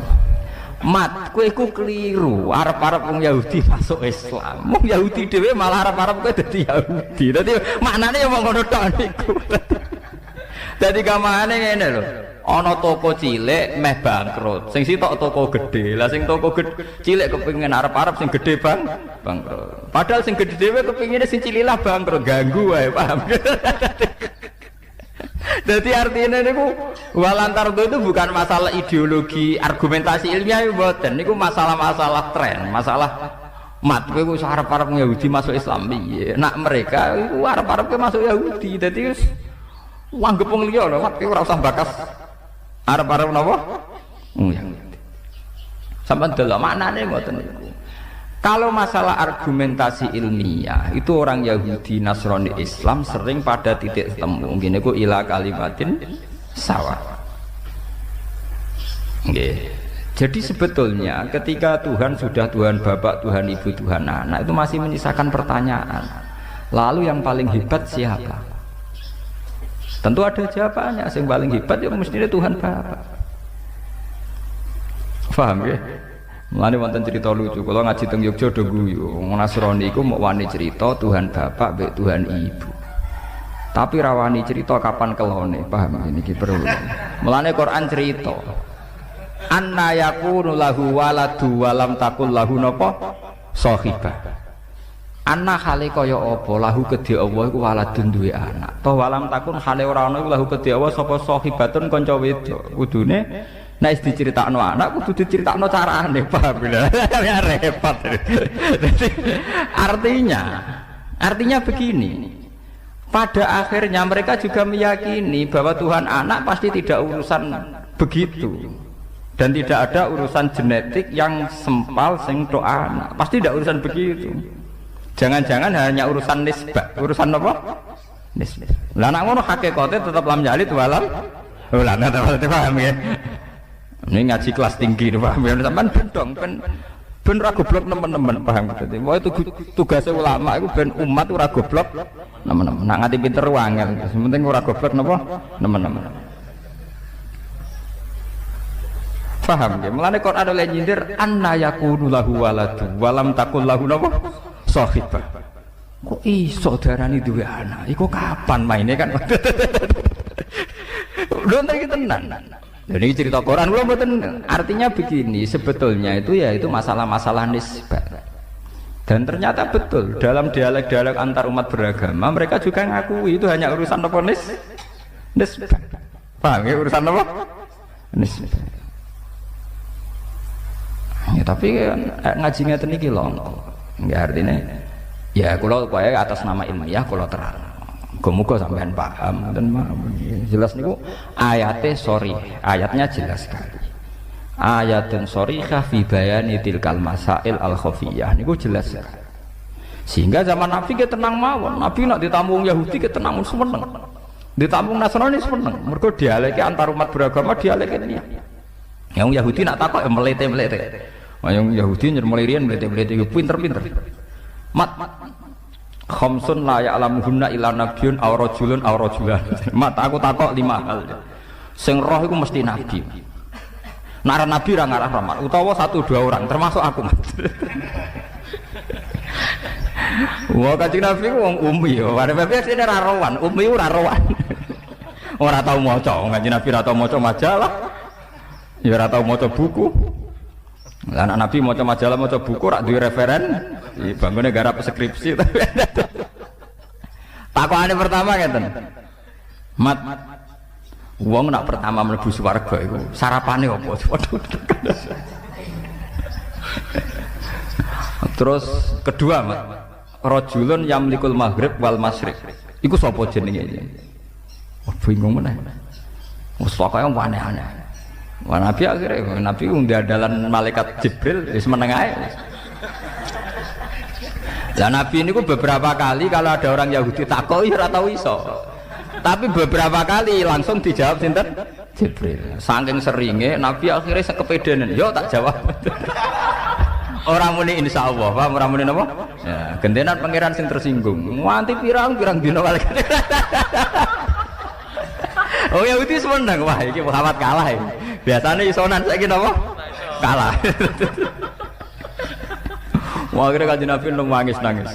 Ya wong biasane ana ilham kok iki ra ana napa? Lah nangis. Akhirnya pangeran gak mentolo, diwarai tapi diamuk sih. Paham? Lha iki nyata. Diwarai tapi diamuk sih. Ngene ku wala taqulanna li syai'in inni fa'ilun dzalika hudan illa ayyasya. Mat kowe aja geman muni ya iya tampon. Wong sing duwe ilmu iku aku. Dadi akhirnya walhasil Kanjeng Nabi diwarai tapi diamuk sik, diamuk sik terus walhasil pangeran Rahmatullah diwarai.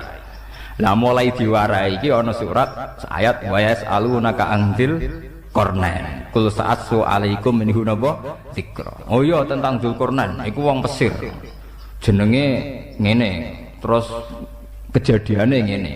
Kul sa'atsu alaikum minhu napa dzikra disebut inna makanna lahu fil ardi wa atainahu min kulli shay'in napa sababa fa'atba napa sababa sampai hatta idza balagha maghrib samsu sampai terus lancar kan Nabi. Ya mat bener dereng ya sedekah. Wong ngetes ya tenang ya mat sedekah. Nah sing repot tuh takok urusan ya urusan ngoten niku. Mat kadang anak mirip bapak, kadang mirip mbok. Iku asal usule piye? Nabi jak bakas pornografi. Akhirnya Nabi tetap jawab.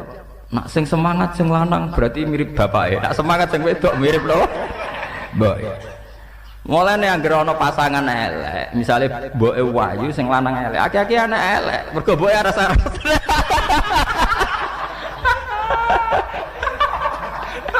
Woy waras-arasen nurusi tugas. Anaknya mesti panceng ya, Pak. Bener panceng. Sing semangat apa? Baik. Mulane wonten guyonan ana tokoh nasional sing anake mirip bapake. Jare tokohe takoki kok ngoten. Wah, aja bakas iku. Anak wedok mirip bapake kabeh. Ya pancen tenan. Mulane pasangan iku nak elek. Anak sing lanang ganteng sing wedok elek. Ya akeh-akeh kaya mbok. Mergo sing lanang dingin-dingin saja. Paham ya? Lah anak sing lanang ganteng sing wedok ayu ya bebas miripe wong apa kontribusine seimbang. Akhirnya Nabi nerangno, ya wong Yahudi jawab tenang ya, sedekah ya mat bener. Sing repot tuh terus takokane. Mat, pertama penduduk swarga masuk swarga itu jumlah ora akeh le mat. Akeh. Iku sarapane apa, Mat? Pertama. Nabi jak bakas kawitane wong swarga sarapane apa? Apa pecel apa rawon pokoke takokane wae. Nabi akhirnya dikandani Jibril ziyadatul kabidin nun, yaitu gorengan iwak nun. Akhirnya Nabi dan orang Yahudi ini selalu ngomong khas nubuwah. Khas apa? Nubuwah. Di mana di luar alam yang materialistik ini, yang kasat mata, ada alam di luar kita, kayak iwak nun. Iwak apa? Nun. Iwak nun nak teng kitab-kitab. Ketika Allah Ta'ala menciptakan gelembung dukhon, iku Allah bingung, dakok endi, didakok endi. Akhirnya bumi ku gentayangan, didakok endi.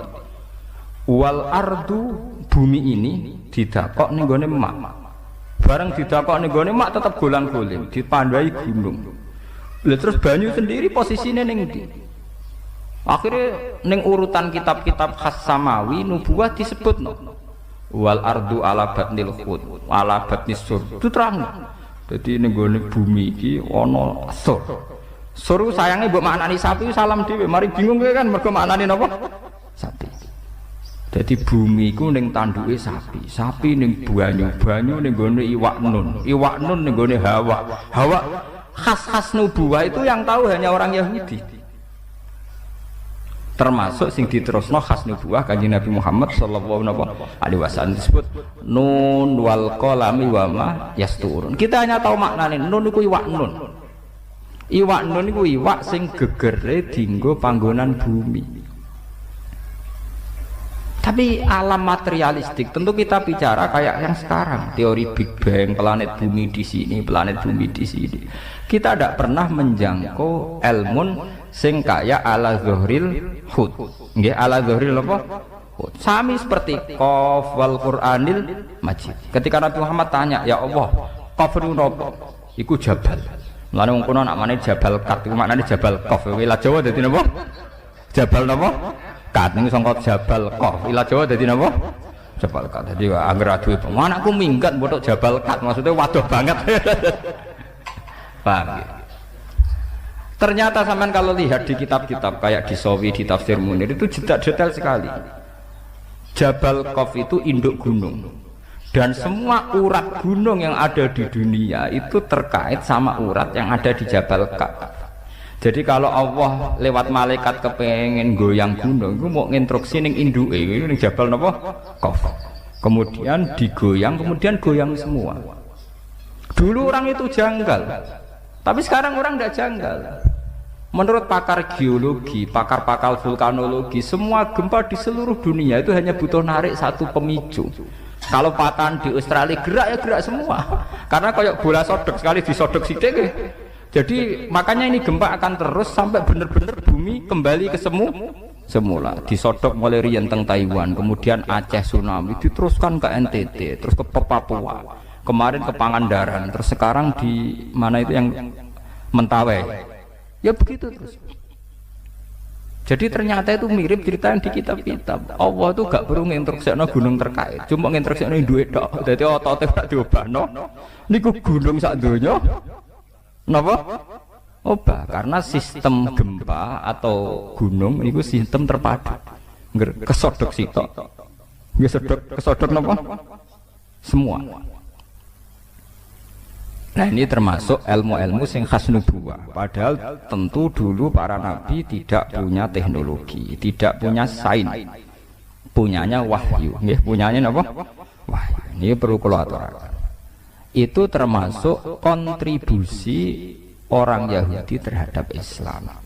Mulane teng jalalan-jalalan nang riwayat alunaka angzil Quran rujuke ora ning sahabat, ayil Yahud. Jadi Quran turunin Nabi Muhammad tapi sing takok aneh-aneh wong napa? Yahudi. Jelok teng kitab-kitab. Riwayat alunaka rujuke sahabat napa Yahudi? Ndomir jamaah ini. Ayil napa? Yahud mungkin sama nak mulai delok. Mesti Yahudi. Nggak sing aneh-aneh. Wa yasalunaka angzil Quran, wa yasalunaka anir roh. Niku mesti Yahudi nggih. Ndomire teng putih Yahudi. Karena mereka yang punya pengetahuan khas samawi. Napa khas napa? Samawi. Termasuk takok malih lha iki sing dadi fenomena sekarang. Mat, kalau Allah memutuskan seseorang dicintai itu gimana, Mat? Ya akhirnya cerita lagi. Kalau Allah mencintai seseorang, Allah bilang sama Jibril, Jibril bilang sama malaikat langit, malaikat langit bilang sama malaikat dunia, kemudian fayudul qabul fil ardi, kemudian dia menjadi trendsetter, tahu-tahu diterima. Pangeran wae ngersakno wong tertarik kabeh. Nek wae ora ngersakno wong godheng kabeh kados polling ngoten niku. Jadi ini biar sampean tahu, sehingga orang Yahudi tadi agamanya Yahweh, Tuhannya Yahweh. Orang Nasrani juga punya masalah nisbat tadi. Berarti tiga agama ini ya punya ilah kalimatin apa? Sawa. Disebut kul ya ahlal kitabi ta'alu ila kalimatin sawaim bainana wa bainakum. Berarti natijahnya seperti sebetulnya kita dengan mereka ada kalimatin sawa, nggih bainana wa bainakum. Paham ini ben sampean ora terlalu dadi ekstremis sing bodho, paham dadi ben ana seni ilmiah. Mergo wong kotok nemen-nemen ketok bodhone, paham. Kowe gedeng Yahudi nemen-nemen Nasrani, Kanjeng Nabi Muhammad populer, sing populer wong Yahudi napa? Nasrani. Nggih mboten, sedurunge dadi nabi, bahkan sedurunge lahir. Sampai Islamnya lagi piye nggih, paham. Iku wis lewat modern, lewat macam-macam. Oh, mboten lewat Kanjeng. Pancen Allah ngersakno. Paham gitu. Mulane termasuk Allah khasih dadi pangeran ini dari Allah. Aku pokoknya mau dibantah. Mergo aku ini alamu malah ta'lamun dari pangeran. Termasuk ciri khasih pangeran nak dikersa ora kena napa dibantah. Mulane kula wingi cerita teng bojo kula. Ki aja arep-arep aku ideal, nganti mati ora ngari ideal. Dadi wong sing arep-arep kiai ideal wong bento utawa ngawur. Wong ora pangeran kok arep-arep napa? Ideal. Mulane kula dadi kiai kon khusuk nemen-nemen auzubillah. Kula tak rewangi khusuk layu tetep wae wong perlakuan kiai kowe eling nek ana tanggane mati, ana wong mati ora ngarah hormat tenanan. Dadi kiai sing khusuk demen kesel. Mesake kiai ini mulai bar subuh tahajud, salat apa kok sak keneke. Ketemu wong sopan. Wong eling kowe tetep pendak keluargane mati, wis ngono-ngono wae hormate ngono-ngono. Jajal ke bar salat subuh marung ngopi, bar iku rokokan wae kamlaku. Sing penting aja zina, aja dosa-dosa gedhe lah. Pokoke aja nglakoni dosa napa? Gedhe. Bar iku plepak-plepuk ning warung. Ya padha wae wonge ya. Ning ndi ngopi? Yo.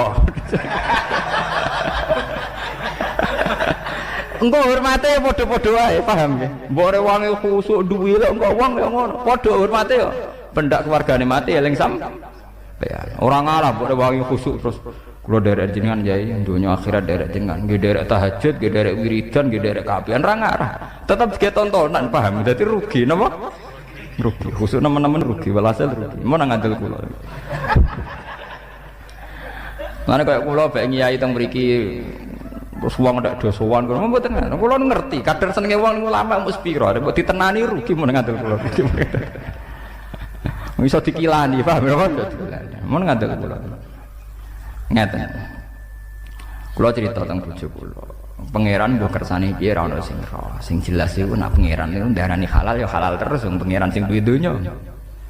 Nabi Musa iku nabi papan atas, termasuk ulul as.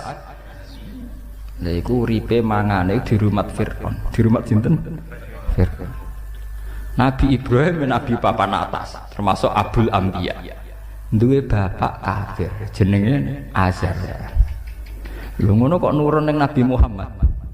Nabi Muhammad itu panitia kelahiran utamane Abu Lahab. Takokno tareh ndi wae panitiane Abu Bakar, tapi sinten? Abu Lahab. Lahire Kanjeng Nabi panitiane Abu Bakar nomor Abu Lahab. Abu Lahab. Nganti tuku budak dimerdekakno demi ponakane niku jenenge sinten? Abu Lahab. Gede Joko sing rumah ora Abu Bakar, Abu Thalib. Sing cara tareh ya cek kafir. Sausé dadi rabi lagi di rumah Abu Bakar, paham? Mulane Kanjeng Nabi Muhammad Abu Lahab pun rokok teman-teman ya kecewa deh. Sampai ngajukan syafaat petisi napa? Syafaat. Empun Gusti, nak pancen wong kafir ora iso mlebu swarga minimal lak Senin Abu Lahab siksane didiskon. Wah, Kanjeng Nabi nangis tenan. Mosok wong sing tau berumat gak entuk napa diskon. Dituruti tenan. Ya mat nak Senin tak ringano siksane sinten? Abu Lahab. Artine donya ora ono ideal. Dadi kiai ki ngoten. Kadang kiai kok mek santrine hubungane ngel-ngel lho, yo dhuwit yo apa. Kadang malah bapake buruh Cina. Lah wong Cina kafir ngrezekake di kiai ning ngrugekno. Ayo repot nek kok niku repot. Misalnya ono terop, kadang kiai ono acara istighosah terop, karek mati terop ning podium. Lah panitia kangelan, kadang nyileh wong sing ora saleh. Lah pengiran ngoten niku. Mbok keluwi ora iso, kadang wong saleh kere tenan ra apa napa. Jadi sebetulnya andaikan tidak ada ilmu hakikat itu selesai, agama itu selesai. Karena Allah punya pola sosial yang begitu. Nggih, Allah gadah pola sosial gitu. Musa di rumah Fir'aun, Ibrahim di rumah Azar, Nabi Muhammad cilik di rumah sinten? Abu Lahab. Lahirnya di rumah Abu Lahab. Sampai dibiayai ditukokno amat. Disewano Halimah As-Sa'diyah. Rodok gede di rumah sinten? Abu Thalib. Niki perlu diketahui. Kenapa menurut Allah halal? Ya halal lah. Cara Allah wae kabeh. Cek Abu Lahab, cek Abu Thalib donya ya wae ku tak kena kekasihku ya wis. Tapi kan tetap menjadi misteri Tuhan. Kenapa polanya selalu begitu? Pola di seluruh dunia. Makanya saya pernah ditanya mahasiswa, Pak, menurut Anda studi banding ke Amerika, ke Australia itu gimana? Ya saya ini kan ulama, jangan tanya menurut Bapak gimana. Ya saya kalau ditanya ya tak jawab, tidak pakai fikih. Jadi jangan tanya halal atau haram. Ya saya sebagai ulama, sebagai dai ya berharap akan baik-baik saja. Lo coba sekarang sampean pikir, kiai-kiai yang fanatik hukum, lanang wedok kumpul haram. Belajar ning bumi kafir haram. Muni haram, tapi kiai sing ngeten iki mesti kaya Pak Kaji sing anake entuk SDSB, paham? Artinya begini, saat ceritanya diwalik, alhamdulillah teng Australia kata Islam kata masjid, teng Amerika teng New York niku wonten tarekat Naksaban. Mesti muni alhamdulillah. Sing gowo padahal mahasiswa sing musuhe kiai mau, paham? Islam ada di Amerika, di Australia, sing gowo komunitas mahasiswa. Yang mereka tentu sering lanang wedok kumpul dan belajar di bumi kafir. Tapi nak wis kasil mesti kiai iki jawab alhamdulillah ning Australia ono Islam. Padahal mau fatwane haram, paham? Engko jangan-jangan kaya guyonan, Pak Kaji anak jenengan tombok. Naudzubillah. Tapi angsal Pak Kaji. Alhamdulillah kok nang kaya cerita. Tapi ini nyata. Tapi pangeran pancen kersane ngoten. Anane Islam teng Amerika, teng Australia itu kadang lewat mahasiswa studi banding yang mungkin secara formal fikih haram karena ada ikhtilatur rijal wan nisa. ada mukhalatoh bil kufar, paham ya? Tapi kenyataane ndadekno semebare napa Islam teng Australia, teng Amerika, kadang sing nggawa pemain bal orang Prancis itu kenal Islam gara-gara imigran Aljazair, paham? Imigran apa? Aljazair. Terus dadi Zainuddin, jenenge Zidane Yazid Zainuddin. Terus kena ilat Prancis Zinedine apa? Zidane. Jenenge Yazid Zainuddin. Bareng pensiun yo ketok asline ya moro Indonesia nganggo jeneng Zainuddin. Dene daftar haji ki nganggo jeneng napa? Zainuddin. Paham ya? Nah, pengiran kesan. Sekarang malah banyak lagi. Coba pemain Prancis yang Islam berapa? Pemain Jerman itu ya imigran gelap tuh. Tapi ngelahirno pemain-pemain bal sing Islam kaya sing sakniki pemain Real Madrid Mesut Ozil. Wong betina nggih poso. Sampai nek wae poso njuk latihan khusus bengi. Nah, kondo pelatih, poso Pak. Artinya apa ya begitu pengiran. Padahal karepe wong soleh-soleh sing mondok khusuk-khusuk, karepe sing nyebar Islam ya ndekne sing khusuk-khusuk. Ya ora iso nyebar wong tuku paspor ya ora kuat. Paham ya? Tuku paspor ya ora kuat, moro ndi ya ora. Umpama penyebaran Islam di pasar wong soleh ngene-ngene, Islam ana ning desa-desa, paham ya? Ora iso globalisasi. Mulai balik kadang ra kuat kok nyebar. Mangane terong alhamdulillah.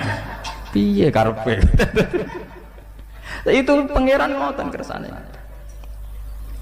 Saya itu pernah penelitian ya, di beberapa kula nggih nate teng Malaysia, nggih nate teng Medina, nate teng beberapa negara penelitian termasuk teng Singapura. Itu memang Allah punya pola begitu, nggih punya pola begitu. Jadi pangeran ra kena mbok warai. Dadi pangeran wis dhisik jene apa diwarai. Mulane ketika malaikat marahi pangeran tersinggung, Gusti, kenapa manusia yang jadi khalifah kok tidak kita? Wong kita bendina maca tasbih. Jare pangeran, kowe ora apa? Ini a'lamu malah ta'lam. Sakjane malaikat yo ketok goblok. Wong ndekne karuan ngaku nek aku tukang maca tasbih. Pangeran ngendikan, manusa tak dadekno penggantiku, bagian kluyar-kluyur, bagian ngurus bumi. Malaikat bantai, wong nakal kok dadi pengurus bumi. Mestine kita sing maca tasbih. Malaikat gobloknya kan ngene, ndekne mikir nak sing maca tasbih ku suci, sing kluyar-kluyur gak suci. Tapi jare pangeran wong ngurus bumi kok ambek dengok-dengok kan yo ora iso. Artine dari malaikat itu ya goblok. Wong ndekne dhewe wis ngaku kula nu bendina maca tasbih yo kamen wiridan ning musala wae gitu. Oleh ngurusi kapan itu malah mulane pangeran niku malaikat oleh iso mikir. Padha wong saleh-saleh ning pondok ning kamar bar duha ngliwat bariku salat jamaah bariku jagungan mbek kancane yo ngono tok siklus uripe ngono tok paham nggih yo ora ro saiki ana kristenisasi yo ora ro ana perbudakan yo ora ro ana trafficking wanita-wanita diprostitusikno nggih napa ora angger kurma naudzubillah ngono tok lha modal ngono kabeh mimpin Islam ku piye carane paham modal astagfirullah apa-apaanan blok paham nggih. Jadi soleh ngeten niku kudu mari, paham nggih? Memang soleh dari segi dia tidak zina, tidak kakean tingkah itu soleh, tapi tidak punya masa depan, paham nggih? Soleh tanpa keprospekan, paham nggih? Kudu tobat, modal astagfirullah kok mimpin dunia. Padahal di luar kita ada trafficking, orang yang dulu TKW, yang ngiranya dikerjakan di restoran, tahu-tahu diperdagangkan seksual. Di mana-mana ada kriminalitas macam-macam. Bagaimana fenomena dunia yang kompleks ini kamu pimpin hanya karena kamu tukang soleh, tukang wiridan. Lan jare pangeran malaikat, wa nahnu nusabbihu bihamdika wa nuqaddis lak. Jare pangeran, ini alam mala ta'ala. Kowe ora apa. Nak kowe sedarane tukang maca tasbih ning kamar, artine kowe dhewe ngaku ora maro ndi, paham? Padahal wong mimpin kudu ning ndi? Ning ndi. Itu sama. Beberapa penyimpangan Islam di Inggris itu tidak bisa dijelaskan ketika ada klaim-klaim buruk terhadap Islam atau citra buruk terhadap Islam. Yang meluruskan tuh mahasiswa-mahasiswa yang dari India, dari Pakistan. Yang paling fenomenal ya kasus di Birmingham itu, di Manchester itu. Seorang sarjana Ahmad Didat, dia sarjana Islam orang kebanyakan. Dia meluruskan stigma Islam yang ada di Inggris sehingga perdebatannya direkam di seluruh dunia. Yang terkenal Ahmad Didat debat dengan Stanley Fisher, seorang pendeta dari Swedia berdebat dengan mahasiswa Islam dari India. Tapi hikmahnya besar. Sampai teng perdebatan itu langsung wonten mahasiswi saking Swiss masuk Islam. Ya karena pertanyaannya gitu. Bapak pendeta, apa betul Anda yakin Yesus itu Tuhan? Ya. Tapi Tuhan Anda manusia. Ya pernah ke kamar mandi, pernah kemana-mana. Ya iya, namanya manusia. Nah, sudah sekarang Tuhan Anda, jadi Ahmad Didat. Tuhan saya, terus baca surat Qul itu. Tuhan saya itu tidak punya sifat manusia. Dia unggul, dia lam yalid wa lam yulad. Dia tidak seperti manusia. Dia super, pokoknya ora kaya manusia. Jadi mahasiswi saking Swiss, bocah wayu menarik gaya untuk sugih. Saya lebih tertarik Tuhan Anda. Oleh masuk Islam itu dia kok pacaran. Dia ini masuk Islam, saya lebih tertarik Tuhan Anda dari mereka. Akhirnya masuk Islam mereka sifat Tuhan yang versi Stanley Fisher dengan sifat Tuhan yang Ahmad Didat. Saya lebih tertarik Tuhan apa? Anda. Akhirnya masuk Islam. Mereka lebih tertarik Tuhan Anda. Intinya begini, itu tidak mungkin santri gitu. Santri boyong rawani kok paham. Ngadepi keluargane rawani. Jadi kita misalnya ya, kita yang mondok ya, kula berharap mbok sing lega kok. Dadi wong saleh ora usah mutungan, paham. Ora usah mutungan, ora usah gremeng. Pokoke nikmati kesolehane sampeyan. Gusti kula wong saleh tapi ra iso kluyar-kluyur, mugi-mugi sing kluyar-kluyur untuk hidayate jenengan ora ya apik. Men fatwa wae. Fasik, sithik-sithik meneh apa? Fasik. Mulai kalau ditakoki Pak Bak gimana hukumnya studi banding, kan banyak mahasiswa yang ke Australia, ke Amerika. Ya tak jawab, ya saya berharap akan baik-baik saja. Nah takoki lanang wedok, tapi kan lanang wedok kumpul. Loh hukumnya lanang wedok kumpul haram ora bergantung mahasiswa studi banding. Mahasiswa santri ning kamar tak lanang wedok kumpul ge haram. Iku ora sing terkait mbek studi napa? Banding. Loh lanang wedok kumpul haram ora gak terkait mbek studi banding. Ning ndi wae ge hukume napa? Haram. Iku ora hukum anjar, hukum kawak, iku paham. Jadi gak ngenteni fenomena urusan studi napa? Banding. Aku kiai pinter mbok akali ae. Saya sing takok akhirnya takok. Niku wartawan NTV ini pernah mewawancarai saya. Bapak mau masuk TV, cangkemmu ke ikhlas bola tera ikhlas. Ndak Bapak ini serius, bukan serius ndak. Aku seneng dadi kiai kuno. Mbok nek tuwek menawa gelem, tapi menawa iki ketok ya mbah alam. Ning jelas iku aja warai seneng dhuwit sik, tak ikhlas sik. Engko nak tabungan ikhlas wis akeh gak apa-apa.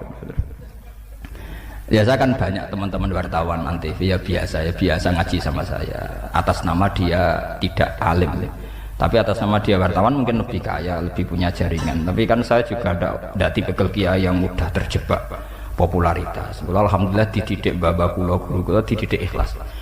Ya biasa mawon kula jagoan mbek wartawan sampean padha mawon. Kula niku wong ikhlas dadi sami mawon. Tak anggap padha-padha makhluk ngono. Dadi kula niku nggih kula ketemu menteri nggih biasa. Ya ndak pernah bangga nggih biasa. Atas nama dia pejabat saya rakyat itu. Sehingga saya harus hormat karena dia menteri saya rakyat. Tapi atas nama seorang alim dia orang awam harus hormat saya. Itu perhitungan kula. Dadi kula niku jelas kula. Hakon teng ati kula njenengan ngoten tenan. Niku kula mboten ganggu. Mau sampai teman saya itu Bapak kok biasa-biasa saja. Saya itu pernah di satu acara kebetulan yang diundang itu menteri ya saya biasa saja. Ya bukan berarti sombong gitu, artinya ya gitu tadi. Ya kebetulan menterinya memang teman saya dulu di ZUI, dia cerita, Pak sekarang saya jadi pejabat, ya saya juga pejabat. Kalau pejabat sampean benyotok aku dunia akhirat. Jadi masih seruan saya. Nak seru-serunan seru aku. Tapi di dunia kan seru saya karena saya menteri. Wah seru kiai Pak, gak ada petualangan nih menteri. Ora tau golek-golek duit, diutang barang. Kiai seru Pak, kadang diutang, kadang ada duit. Jadi kehidupan ini lebih seru, lebih petualangan. Sampai kan monoton, gimana Pak? Jadi ini cerita pancet ya sampai. Itu nyata. Artinya memang saya tipikal orang yang alhamdulillah itu bangga betul sama Allah Subhanahu Wa Taala. Jadi malah itu enggak, gitu biasa. Bukan soal ikhlas buatan, memang di mata saya itu begitu. Kita harus proporsional sebagai ulama. Tanya itu orang-orang Rembang, saya beberapa kali ada asisten bupati cerita, Gus Bupati mau kejenengan. Ya apa? Ya kalau alasannya mengaji ya ini, alasannya masalah negara, aku ngurus KTP ya orang kecamatan, aku rakyat kan. Aku rakyat yang baik kan. Jadi harus proporsional ya. Kita jangan ulama itu mudah didikte. Bapak pejabat terus bupati toko diswambut cara kula nu berlebihan. Ya alhamdulillah kula nu ditakdir kenal pejabat gitu tetir gak bangga. Kula nu syukur tuh. Nggih mboten gedeng mboten. Ya ada fungsinya sendiri-sendiri. Itu saya niru Imam Malik. Imam Malik itu Harun Ar-Rasyid. Itu seorang raja di periode Imam sinten Malik. Itu kalau Imam Malik sowan itu manggilnya Harun Ar-Rasyid ya Amirul Mukminin. Beliau dibawa Amirul Mukminin di singgasana. Beliau panggil ya Amirul Mukminin. Tapi ketika Harun Ar-Rasyid ngaji, Imam Malik di atas. Harun Ar-Rasyid malah kelesetan nawar santri. Jari Imam Malik karena dia santri, saya kiainya. Jadi proporsional. Jadi nak Imam Malik ngurus KTP niku nggih teng ngisor ngudangi ya Amirul Mukminin. Tapi nak Harun Ar-Rasyid ngaji, Imam Malik nang dhuwur, wong awam sih kudu ning ngisor, paham. Presiden lah wong awam. Lah kula nggih yakin menteri niku ngalim kula sih. Wah, Ustaz jelas ngalim kula yakin men sakul yakin. Kadang itu tek pidato khutbah kula. Jadi kula roh tenan. Ini bukan urusan apa, urusan proporsional. Jangan karena mereka jabat terus kemudian kita yang proporsional. Sehingga kita punya harkat dan martabat. Oh coba bangga aku kenal menteri di jaringan akeh. Kenal pangeran atau muni ngono, kenal menteri muni ngono. Iku ulama cap apa, paham. Mestine bangga aku kenal pangeran sing di dunya. Menteri itu apa, paham ya? Sekali-kali bangga kenal pangeran sing duwe napa? Dunya. Paham. Dadi ajane ulama iso luwih sombong menah timbang sekedar kenal napa men. Bukan urusan keangkuhan, ini proporsional. Kula hormat sama kula nate gini yang saya alami nyata. Wong kula nate di kakak wakil bupati. Walhasil kula 2005 itu boyong dinarukan karena bapak wafat. Sehingga KTP saya tak pindah ke KTP Rembang. Dulu KTP saya Jogja, mulai 98 itu KTP saya Jogja. Sampai sekarang paspor saya paspor Jogja. Kulo gak ada paspor terus karena sering keluar negeri. Ya alhamdulillah kulo rasa santri melarat lah masalah ngoten kulo ngarep. Jadi paspor kulo montek bolak-balik. Mana sampean duwe orang tahu. Jadi orang tahu mati. Dan saya masih punya tiket-tiket internasional ya. Pokoknya walhasil gak melarat teman-teman. Jadi sampean nak cara ora usah sakit lah kula insyaallah ora jenis kiai sing melarat teman-teman. Itu tak urus. Ya kula antri teng Kragan ku antri. Kan orang ndak tahu. Ya kenal-kenal Gus Bak, Gus saya kan ndak tahu. Kula jarang medal. Antri. Sampai 2 jam.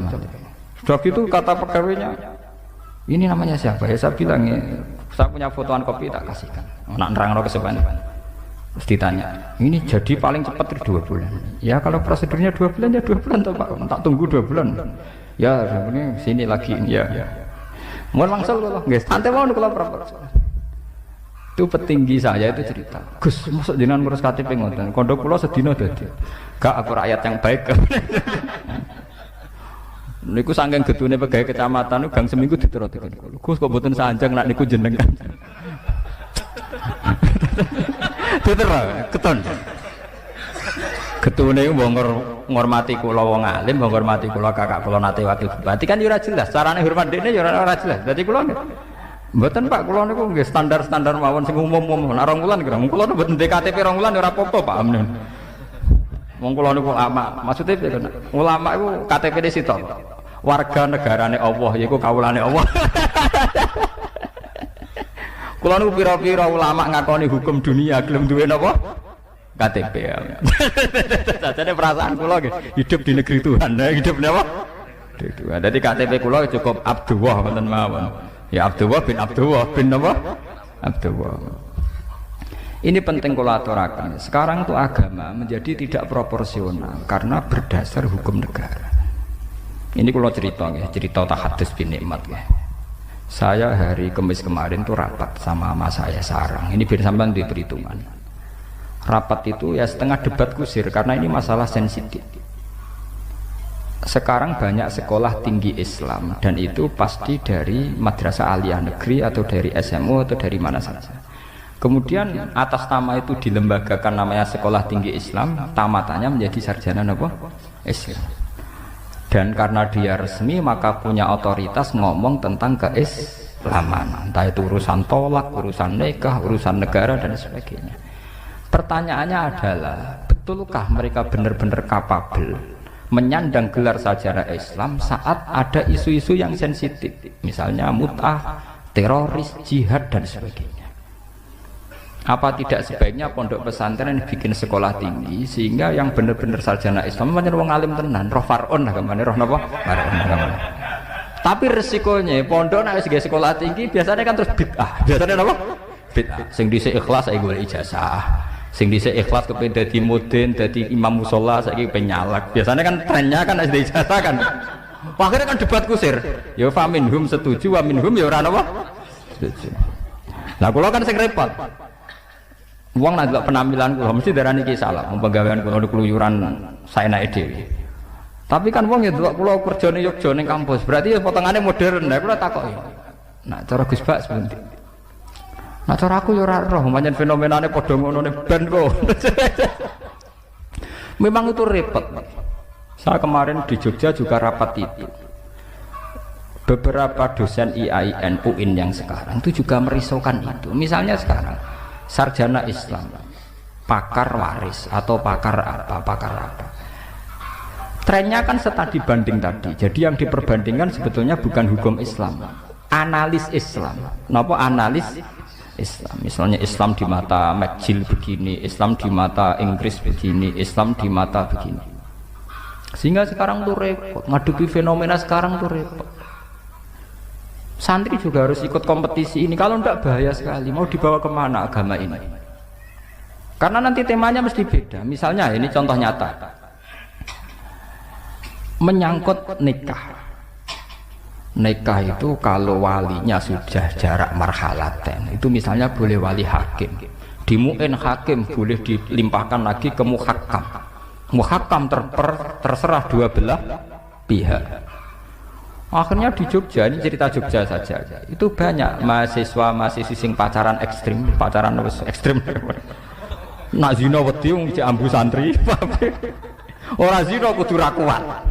Lah niku banyak yang minta dinikahkan oleh kiai-kiai setempat. Nggih. Sing jarene nikahno sirri.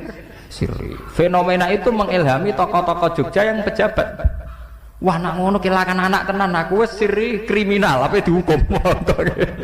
Nah ini cobalah jadi etika kita, muhasabah kita. Jadi muhasabah itu cara berpikir kita set, kita pikir ulang. Ternyata semangatnya seorang nabi itu wastaghfir lidzambika walil mu'minun. Semangatnya itu memintakan ampun. Orang ahli tafsir tahu semua kalau nabi itu tidak mungkin dosa. Jadi itu khitabun nabi wa urida bihi ummatu, itu khitab nabi, tapi yang dimaksud itu umatnya, karena nabi tidak akan mengalami dzambun, tidak akan mengalami dosa. Sekarang enggak, kadang-kadang kita ini kalau orang lain salah itu semangat. Kalau di perusahaan ada teman salah, apalagi pimpinan salah itu seneng. Barokahnya salah bisa ganti kan gitu. Mungkin di dunia tokoh juga gitu. Barokahnya ada tokoh salah, kita yang jadi populer sendiri. Tidak boleh seperti itu. Kita harus salimus sodri di jami'il muslimin. Jadi ini harus dilatih. Saya tadi matur sama Habib Ahmad. Latihan kita jadi hidup. Nabi itu kalau resep jadi wali itu kata Nabi gampang. Kata Nabi kalau kamu ingin disenangin Allah, ya sudah. Kalau kamu asbahta wa amseta gini-gini. Perasaan kamu kata Nabi jangan punya perasaan ghil sama orang muslimin. Itu sudah wadzalika min sunnati. Makanya Nabi ngendikan la yablughni ahadun an ahadin syai'an. Ada yang baca la yuballighni ahadun an ahadin syai'an. Seseorang jangan melaporkan ke saya tentang salahnya yang lain. Fa inni akhruju ilaikum wa ana salimus sadri. Karena saya ingin ketemu sampean semua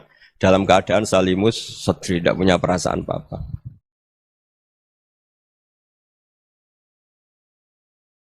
Dalam konteks Indonesia, muhasabah itu sudah jadi perilaku ya. Karena dulu orang tua saya, guru-guru saya kalau ngandani itu, bayangkan kalau kamu jadi dia. Jadi misalnya kita mentang-mentang atasan, otoriter sama bawahan. Bayangkan kalau kamu jadi yang bawahan itu kayak apa? Laukun tamakana, kalau orang Arab bilang, bayangkan kalau kamu di posisi dia. Makanya guyonannya orang-orang Indonesia itu kan orang ngaramkan judi gitu, bareng dikasih tahu. Tapi yang menang anak jenengan, alhamdulillah. Ternyata ngaramkan itu karena ada anaknya. Kalau anaknya yang menang ya seneng. Meskipun itu guyonan, tapi saya punya padanan itu dalam kitab Hikam. Nabi Ibrahim itu Khalilur Rahman, tentu bencinya minta ampun sama yang namanya maksiat. Suatu saat beliau diterbangkan di alam malakut. Itu kalau di Hikam saya halaman 15 juga. Saya masih ingat betul. Mungkin kalau Anda beda halaman karena beda cetakan. Atau enggak punya kitabnya. Atau punya tapi tidak bisa baca. Nah itu jadi berbagai kemungkinan. Atau punya tidak bisa baca tapi dianggap jimat. Atau digo pencitraan. Banyak itu kaji-kaji tidak bisa baca kitab tapi di ruang tamunya kitabnya besar-besar. Pencitraan itu. Tapi ya bagus lah, nggak apa-apa untuk syiar. Setelah diterbangkan di alam malakut, diperlihatkan sama Allah. Ada orang pezina, ada orang syaribul khomri, ada orang mabuk, ada orang macam-macam. Allah tanya sama Nabi Ibrahim, bagaimana pendapat kamu Ibrahim tentang mereka yang maksiat? Kata Nabi Ibrahim, ya Allah habisi saja mereka. Mereka hidup di bumi engkau, makan rezeki engkau, kemudian mereka tidak taat sama engkau. Singkat cerita di fase itu, saya ulang lagi di fase itu, Allah nurutin. Sampai sekian peristiwa, mungkin 3 atau 4. Sudah, setelah sekian tahun Nabi Ibrahim lupa peristiwa itu, kemudian beliau diminta menyembelih anaknya. Ini versi kitab Hikam. Memang versinya banyak tentang kenapa Nabi Ibrahim disuruh menyembelih anaknya.